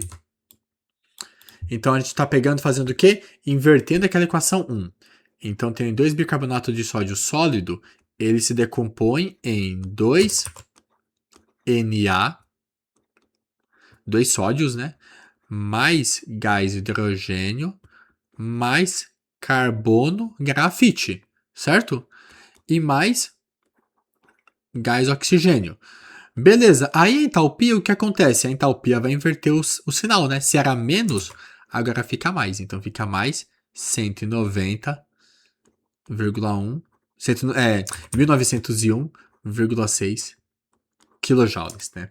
Então, beleza. Aí a gente, então, o que a gente fez? A gente simplesmente pegou aquela equação 1 ali, ó, e eu inverti ela, certinho? Por isso que eu inverti o sinal da entalpia. Agora, como eu tinha falado, né, que a gente ia fazer? A gente vai simplesmente copiar essa equação 2 ali. A equação 2 é o seguinte. A equação 2 é 2Na sólido mais carbono grafite mais 3 meios de O2 gasoso, formando carbonato de sódio, né? Aí a entalpia permanece igual, né? Porque eu só copiei a equação, não mudei nada. Então a entalpia permanece menos 1.130,7 quilojoules, tá? Beleza, então lembra, a gente fez isso justamente para conseguir cortar aquele sódio, né? Consigo cortar o sódio? Consigo. Você tem 2 sódios nos produtos e 2 sódios aqui nos reagentes, posso cortar. Então eu posso cortar esse sódio aqui com esse sódio aqui. E aí o que eu vou fazer? O que eu posso fazer é somar as equações, né? Mas eu consigo sumir com mais uma coisa, com o carbono grafite, né? Eu tenho um carbono grafite nos reagentes e um carbono grafite aqui nos produtos, eu também posso cortar, né? Então eu posso cortar um carbono grafite, você cortou com outro carbono grafite. Beleza. Por que eu pude cortar? Porque tem um nos reagentes e outro nos produtos. Beleza. Tem mais alguma substância igual nas duas equações? Tem o gás oxigênio, né? Aqui você tem gás oxigênio nos reagentes e aqui em cima você tem gás oxigênio nos produtos. Vamos lá. A gente sabe que quando a gente tem a mesma substância em lados opostos das equações, nas mesmas quantidades, eu posso cortar. Agora, qual que é o problema? Eu tenho a mesma substância em lados opostos das equações, porém em quantidades diferentes. Eu tenho 3 mols na primeira equação, ali nos produtos, e 3 meios de mol ali nos reagentes, na segunda equação. Sabe o que você faz? É bem simples. Quando estão na mesma quantidade, você corta. Quando estão em quantidades diferentes, você subtrai. Sempre a quantidade maior menos a menor. E aí você mantém o oxigênio que sobrou do lado onde tinha mais aquela substância. Então, olha só. O que você vai fazer? Eu tenho 3 mols de gás oxigênio. E aqui 3 meios de mol de gás oxigênio. Estão em lados opostos das equações, você subtrai. Então, quanto que é 3 mols? 3 menos 3 meios. Sobra quanto? Isso aqui vai dar 6. Vai dar 3 meios, né? Aqui vai dar 6 menos 3, 3 sobre 2. Então, quando você subtrai 3 mols de gás oxigênio menos 3 meios, sobram 3 meios de O2. Onde, onde que eu tinha a maior quantidade? Aqui em cima, né? Então, eu vou manter 3 meios aqui em cima. Então, eu vou manter 3 meios aqui em cima, ó. 3 meios. E eu cortei esse gás oxigênio aqui. Certo? Entendeu a lógica? Então, se tiver em quantidades diferentes, você subtrai. Então, ali eu tinha feito 3 menos 3 meios, que dá 3 meios. Então, sobrou 3 meios de gás oxigênio. Aonde eu coloco esse 3 meios? Naquela equação onde tinha a maior quantidade daquela substância. Então, nesse caso, eu mantive ali 3 meios de gás oxigênio. Certinho? Então, é muito importante esse detalhe, tá? Então, o que a gente pode fazer agora? Somar as equações. Então, vai ficar 2NaHCO3, bicarbonato de sódio. Tem mais alguma coisa no reagente aqui para somar? Não tem. Então, vamos fazer aqui. Então, somar os produtos. O carbonato de sódio mais gás hidrogênio mais 3 meios de gás oxigênio. Certinho? Mais 3 meios de gás oxigênio. Tem mais alguma substância para somar? Não tem. Beleza. E aí, o ΔH, como que a gente faz? A gente não está somando as equações? Então, o que você vai fazer aqui na entalpia é somar essas entalpias, né? Você soma as equações, você então soma também as entalpias. Então, ali vai dar quanto? Será 1130,7. Não, perdão. Será 190, não, 1901,6 menos 1130,7. Então, 1901,6 menos 1130,7,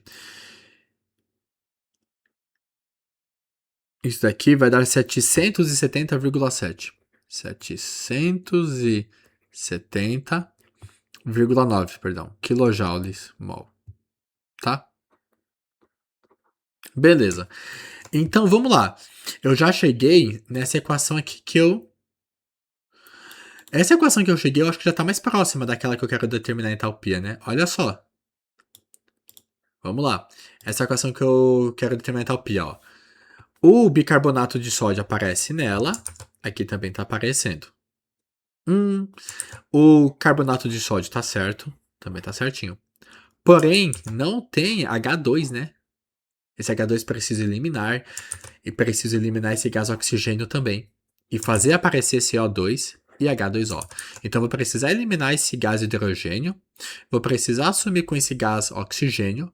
E fazer aparecer CO2 e água no estado gasoso. Então, beleza. Então, como que a gente vai fazer isso daqui, né? Como que a gente vai fazer isso daqui, ó? Então, vamos lá. Dessa equação, então, que eu cheguei, eu preciso eliminar o quê? Eu preciso eliminar esse gás hidrogênio e preciso eliminar esse gás oxigênio. Como que a gente vai fazer isso? A gente trabalhou com as equações 1 e 2 já, né? 1 e 2. Vamos trabalhar com as demais, então. Vamos ver se alguma delas consegue me ajudar. Com essa equação 3 aqui, vamos lembrar, eu preciso eliminar gás oxigênio e gás hidrogênio, certo? Com a equação 4, eu consigo eliminar o gás hidrogênio, né? Olha a equação 4, aparece gás hidrogênio. Eu não vou usar a 3 agora porque a 3 não aparece, né? Gás hidrogênio. Então o que eu vou fazer? Eu vou pegar essa equação 4 e vou usar ela como base. A equação 4, eu vou copiar aqui ela, para não precisar ficar subindo. A equação 4, ela é desse formato aqui. E ela já está meio que pronta, né? Porque olha o gás hidrogênio, já aparece nos reagentes, então fica mais fácil já, porque a reação que eu cheguei estava nos produtos, então eu consigo cortar esse gás hidrogênio ali, ó. Então vamos fazer aqui, mais meio de O2 gasoso, formando água no estado gasoso. Como essa equação 4 eu só copiei ela, então a minha entalpia permanece exatamente a mesma, que é de quanto? Menos 1.200, não, menos 241,8. Perdão, tá errando os números, tá? Depois que você grava bastante aula, sua cabeça começa a falhar. Então vamos lá. Beleza. O que a gente vai fazer então? A gente fez daqui justamente para assumir com aquele gás hidrogênio, né? Então olha só. Eu tenho nessa equação um gás hidrogênio nos produtos. Calma, deixa eu só apagar esse. Aqui eu já sei que eu tenho que eliminar o gás hidrogênio. Eu tenho aqui gás hidrogênio nos produtos e aqui nos reagentes na mesma quantidade, posso cortar. Eu posso cortar. Beleza. Tem mais alguma substância igual nessas duas equações? Eu tenho gás oxigênio, né? Eu tenho gás oxigênio aqui nos produtos e aqui nos reagentes. Vamos ver que eles não estão na mesma quantidade, né? Aqui eu tenho 3 meios. Aqui eu tenho meio. Então, quando a mesma substância está em lados opostos, porém não na mesma quantidade, o que a gente faz? A gente subtrai. Então, a gente vai fazer 3 meios. A gente vai fazer ali, ó. 3 meios, que é essa quantidade maior. 3 meios menos essa quantidade menor. Menos meio. Isso daqui dá quanto? Dá 1, né? Então, quando você subtraiu, sobrou 1 mol de gás oxigênio. Aonde que você mantém esse 1 mol? Você mantém do lado onde tinha maior quantidade. Então, aqui não é mais 3 meios, aqui é 1 mol de gás oxigênio. E daí a gente já cortou. A gente sumiu com todo esse gás oxigênio ali. Certinho? Então, beleza. Então, agora o que a gente vai fazer? A gente vai somar as equações aí. E daí a gente vai chegar mais próximo já, né? Então, somando essas equações aqui, o que a gente vai ter? Vamos somar ali. Será então 2 mols de bicarbonato de sódio mais gás hidrogênio, né? Não, perdão. O gás hidrogênio eu já cortei, né? É exatamente aquilo que eu queria. Cortei o gás hidrogênio. Cortei o gás hidrogênio e subtraí o gás oxigênio. Então não tem mais nada aqui nos reagentes para somar. Então agora é só somar os produtos ali. Então agora eu tenho o bicarbonato de sódio. Perdão, carbonato de sódio, não bicarbonato, é carbonato de sódio aqui. mais água no estado gasoso mais 1 mol de gás oxigênio, né? Beleza, mais 1 mol de gás oxigênio ali. E aí, o que eu faço com a entalpia? A entalpia é basicamente o que? Você somar, né? Eu estou somando as equações, então o que você faz com a entalpia? Você soma. Então aqui, a entalpia vai dar quanto? 770,9 menos 241,8. Então vai dar 770,9 menos 241,8. Isso daqui dá 529. 529,4 kJ mol. Beleza. Então vamos agora ver a equação que eu cheguei e comparar com a equação que eu quero determinar a entalpia. Opa, tá mais semelhante, né? Deixa eu diminuir aqui, ó. E sumir isso daqui. Então vamos lá. Olha a equação que eu tenho. Eu tenho bicarbonato de sódio, né? A equação que eu quero determinar também tenho. Tenho carbonato de sódio, também tenho. Não tenho água e não tenho O2. Tem que sumir com aquela água e com aquele O2. Então, a minha equação ainda tá falha, né? Aquela minha equação ainda tá falha. Preciso sumir com o quê? Com a água. Não, perdão. Preciso sumir com o quê? Com gás oxigênio, né? Aqui não aparece gás oxigênio. E preciso fazer aparecer H2O. O gás carbônico, perdão. Então, beleza. Então, ainda tem algumas mudanças a serem feitas. Não tem problema. Por quê? Nós temos mais uma equação, que é a equação 3, né? A equação 3 a gente ainda não usou, né? A gente ainda não usou. Então, o que eu posso fazer? Eu vou trabalhar agora com a equação 3. Vou copiar aqui. Perdão, aqui, ó. Vou copiar essa equação 3 aqui. Essa é a equação que eu tenho ali. Aí eu vou trabalhar com a equação 3. Lembra o que eu quero fazer? Eu preciso eliminar esse gás oxigênio, certinho? Era isso só que eu precisava, né? Sumir com gás oxigênio e fazer aparecer o gás carbônico, né? Fazer aparecer o gás carbônico, certinho? Aí nós chegamos na nossa equação, seria isso, né? Seria isso. Deixa eu ver minha equação se o carbono grafite. Tinha que ter um carbono grafite, ó.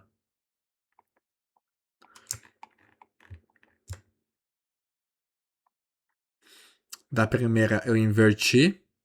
Ah, perdão, ó. Ali na primeira, ó. Qual que foi o erro que eu cometi? Essa primeira equação aqui, ó. Aqui tinha 2 carbonos grafite. Aí eu copiei só um. Então, ó, aqui tá certinho. Era 1. Aqui é 2, então mantém um carbono grafite, então. Perdão, tá? Então aqui mantém um carbono grafite ainda, ó. Porque eram 2, aí eu subtraio, tá? Então aqui é um carbono grafite. Beleza? Então aqui, ó, nessas reações que eu cheguei, a gente vai ter que somar um carbono grafite, tá? Porque eu tinha eliminado ali de maneira incorreta, ou eu copiei na quantidade errada. Então é só fazer essa mudança.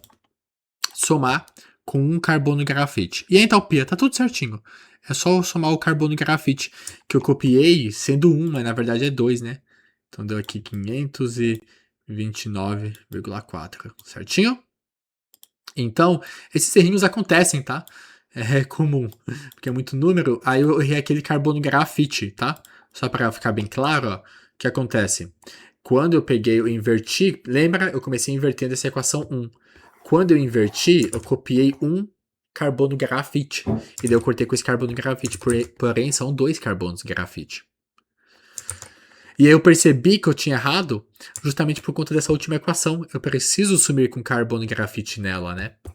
Então, por isso que eu sei que eu preciso conseguir eliminar. Então essa equação 3 está pronta, né? Só copiar ela, porque daí eu consigo eliminar o quê? Oxigênio, porque vão aparecer lá dos opostos, mesma quantidade, e o carbono e grafite, e vai aparecer o CO2. Então só vou copiar essa equação 3 aqui, ó, só vou copiar ela. Então diz o seguinte: carbono, grafite, mais gás oxigênio, formando CO2 gasoso, e isso tem uma entalpia de menos 393,5 kJ, tá? Então lembra, eu quero eliminar o carbono grafite e o gás oxigênio. Consigo fazer isso? Consigo, né? Ó, um carbono grafite aqui nos produtos e um carbono grafite nos reagentes, posso cortar. Um oxigênio nos reagentes e um nos produtos aqui eu posso cortar também. Agora o que a gente vai fazer? Só somar a equação. Então vamos somar essas duas equações aqui, ó. Então vamos somar. Vai dar quanto? Isso aqui vai dar 2. Opa. Então eu vou ter ali, ó. 2 bicarbonato de sódio. Não tem mais nenhuma substância aqui nos reagentes para somar. Então, beleza. Formando Na2CO3 sólido mais CO2 gasoso mais H2O gasoso, certinho? Aí a entalpia vai ser o quê? Somar. Então 529,4, então será 529,4 menos 393,5. Isso vai dar 135 mais 135,9 kJ, certinho? Então vamos lá. Eu já trabalhei com as 4 equações, então não tem mais o que eu possa fazer, né? Então essa é a hora da verdade. Eu preciso que essa equação esteja idêntica com a equação ali, ó. Vamos ver então, vamos comparar. Então, o que eu tenho? Vamos lá, na equação que eu quero calcular a entalpia, eu tenho 2 bicarbonatos de sódio, Aí eu tenho carbonato de sódio, gás carbônico, água em estado gasoso, água em estado gasoso. Então a entalpia, eu sei que está correta, mais 135,9. Então eu devo ter errado alguma casinha ali, que deu mais 135,9, aqui tá mais 135,6. Então nosso gabarito só pode ser a letra D, tá? Eu devo ter errado na hora de copiar aqui algum númerozinho aqui na casa decimal, devo ter confundido. Então nosso gabarito só pode ser com certeza a letra D, certinho? Então essa é a lógica que nós utilizamos aqui na resolução desse tipo de questão, lei de Hess.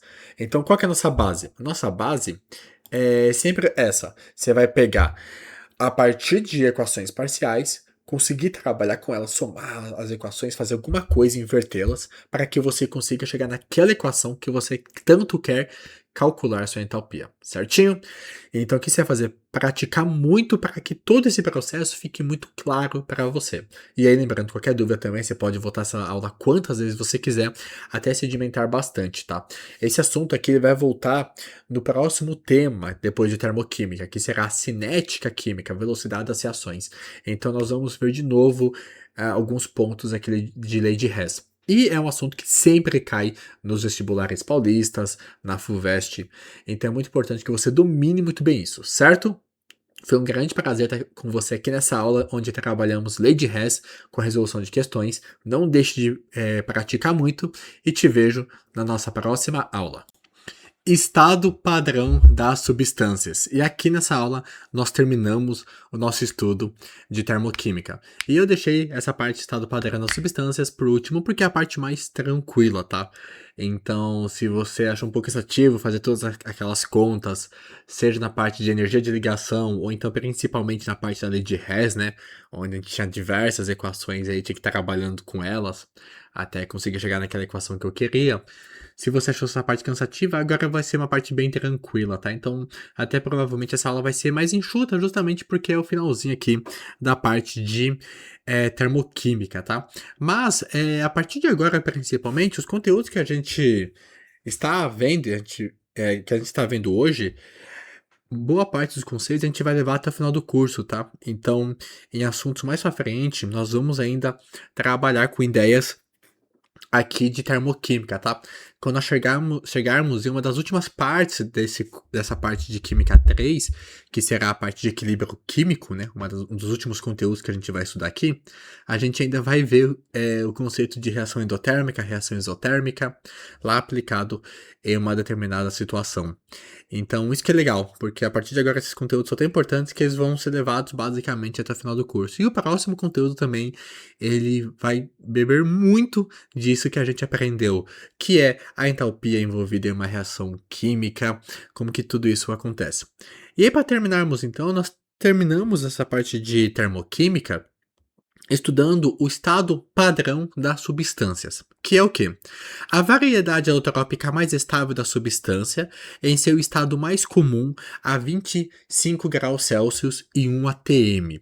Como assim variedade alotrópica? Vamos lembrar, existem algumas substâncias simples que na natureza são encontradas em mais de uma forma. Por exemplo, eu tenho o carbono, que na natureza é encontrado como o grafite ou como o diamante.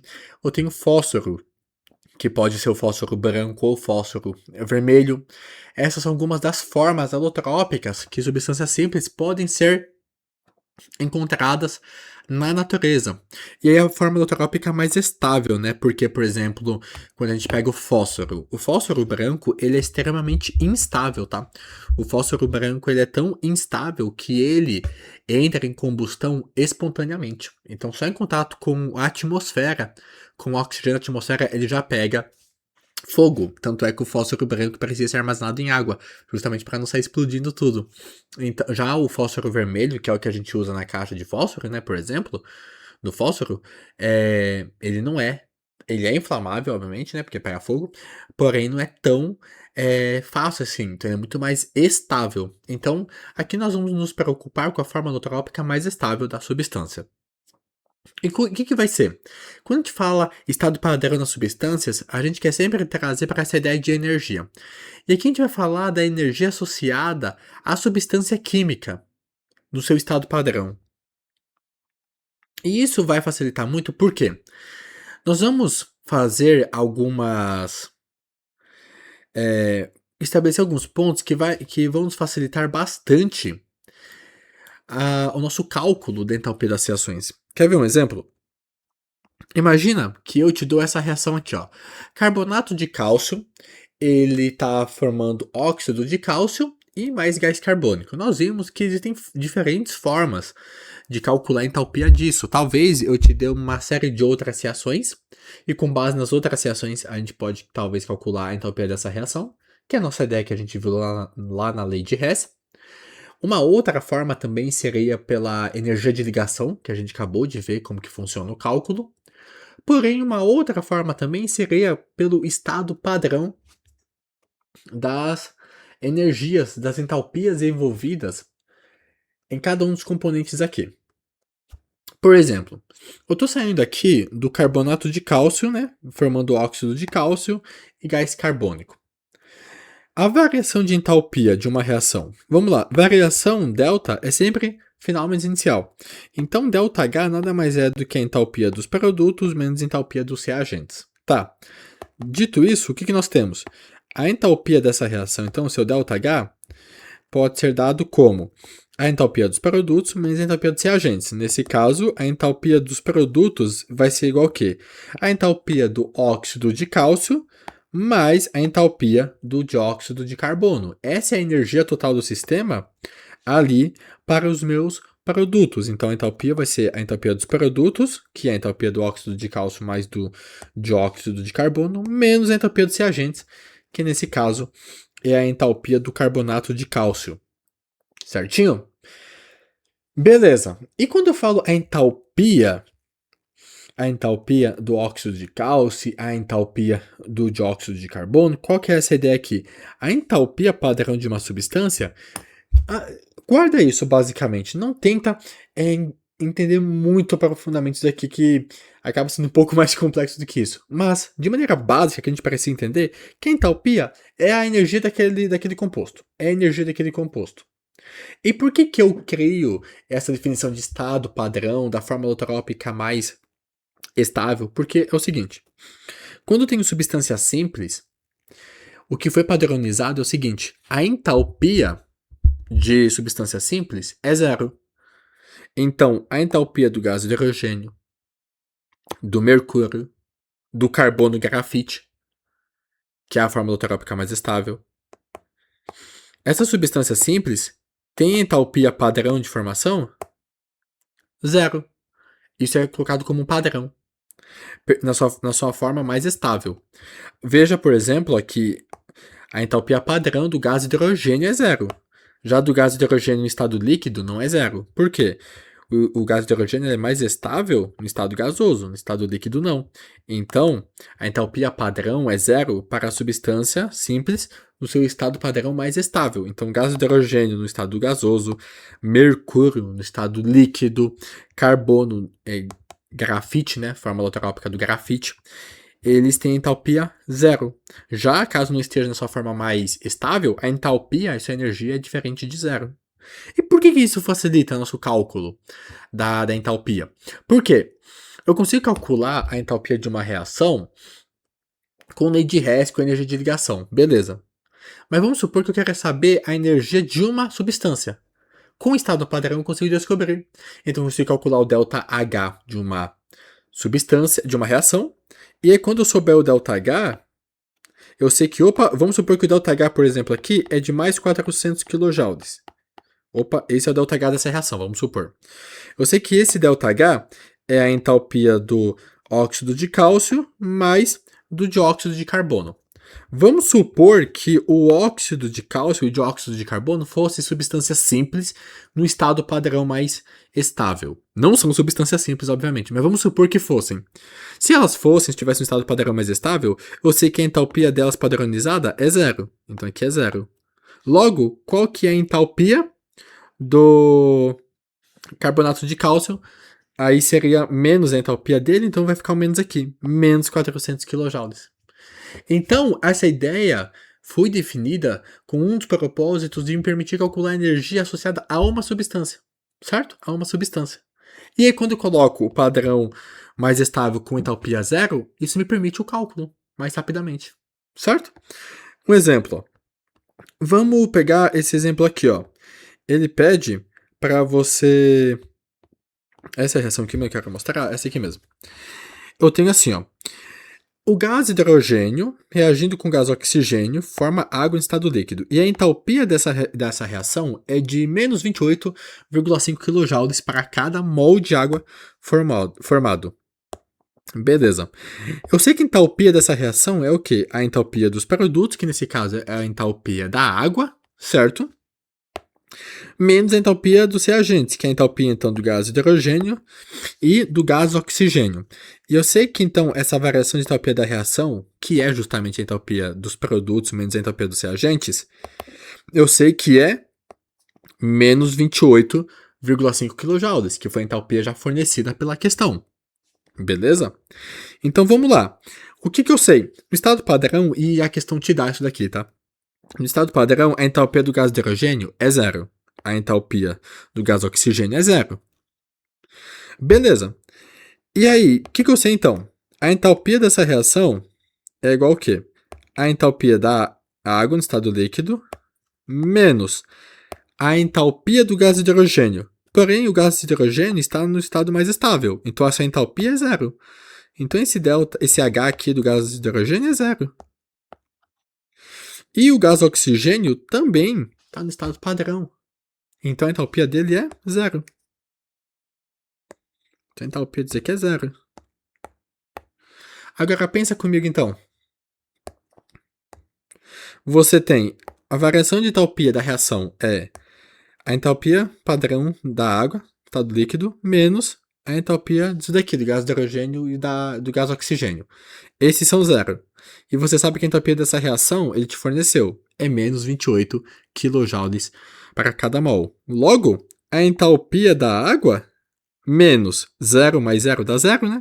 Então a entalpia da água menos zero é igual a menos 28,5 kJ. Logo, a entalpia da água é de menos 28,5 kJ para cada mol. Então nós indicamos assim, ó, a entalpia padrão de formação da água é de menos 28,5 ou 285? 285. Então a entalpia padrão de formação da água é de menos 285 kJ para cada mol. Essa entalpia padrão está falando o seguinte: para você formar um mol dessa molécula de água no estado líquido, né, você vai ter essa liberação de energia. Então, essa convenção de uma substância no estado padrão mais estável tem entalpia zero te facilita nisso, para você determinar, sabendo a entalpia da reação, calcular a entalpia de uma substância que não seja simples. Por exemplo, a água não é uma substância simples, substância composta, né? Então eu consigo calcular a entalpia dela associada à sua formação. Opa, a entalpia padrão de formação da água é de menos 285 kJ, ou seja, na formação de um mol. Eu vou ter a liberação dessa quantidade de energia. Então essa é a praticidade, essa é a utilidade de você conseguir estudar a entalpia, né, o estado padrão das substâncias, a sua entalpia, tudo bem? E aí, por exemplo, ó, vamos lá, pegar um exemplo aqui, bem tranquilinho. Calcule a entalpia da reação. Carbonato de cálcio, que foi aquele exemplo lá de cima, formando óxido de cálcio e gás carbônico. E daí, olha como que ele te dá. Ele fala o seguinte, ó, o carbonato de cálcio, a entalpia padrão de formação dele é de menos 1.207 kJ. A do óxido de cálcio, menos 635. E a entalpia padrão de formação do dióxido de carbono, menos 393,5. Aí, sabendo essas entalpias padrão de formação, ele pede para você calcular justamente o ΔH dessa reação aqui. Quanto que é esse ΔH? Então vamos lá. Eu deixei até aqui pronto porque essa parte aqui é basicamente uma aplicação de um conceito novo, mas usando toda a base que a gente já viu antes. Então, dá pra gente ver de maneira até mais tranquila aqui. Logo, qual que vai ser a entalpia dessa reação, então? A entalpia dessa reação nada mais vai ser do que a entalpia de uma reação ΔH é a entalpia dos produtos, que nesse caso vai ser a entalpia do óxido de cálcio mais do dióxido de carbono, menos a entalpia do carbonato de cálcio. Então vamos lá, a entalpia do óxido de carbono. Perdão, do óxido de cálcio, menos 635. A entalpia do gás carbônico é 393. Então, menos 393. Menos a entalpia do produto, que nesse caso é o carbonato de cálcio, que é menos 1.207, tá? E aqui, cuidado para você não inverter. Mas aqui o carbonato de cálcio está no produto, então será que eu não inverto esse sinal desse positivo? Não, você só copia. Essa é a entalpia padrão de formação, tá? É quanto que está associado à sua formação, certinho? E aí nós temos que a sua entalpia, o ΔH dessa reação, será de mais 179 kJ de energia, ou seja, essa é uma reação endotérmica que libera essa quantidade de energia para cada mol de óxido de cálcio e gás carbônico formados. Tudo bem? E assim a gente termina essa parte de termoquímica, tá? Então essa parte aqui eu até deixei já as contas feitas, porque é a parte mais tranquila, basicamente trazendo conceito novo, mas consolidando boa parte do que a gente já viu nas demais aulas, tá? Termoquímica você tem que praticar bastante para você pegar agilidade, tá? Porque as contas, principalmente na parte de lei de Hess, acabam sendo às vezes um pouco mais longuinhas, tá? Então, se praticar bastante vai fazer com que você consiga resolver isso dentro do tempo da prova, certinho? Então, o que você vai fazer agora? Praticar bastante para conseguir consolidar tudo isso que a gente passou aqui.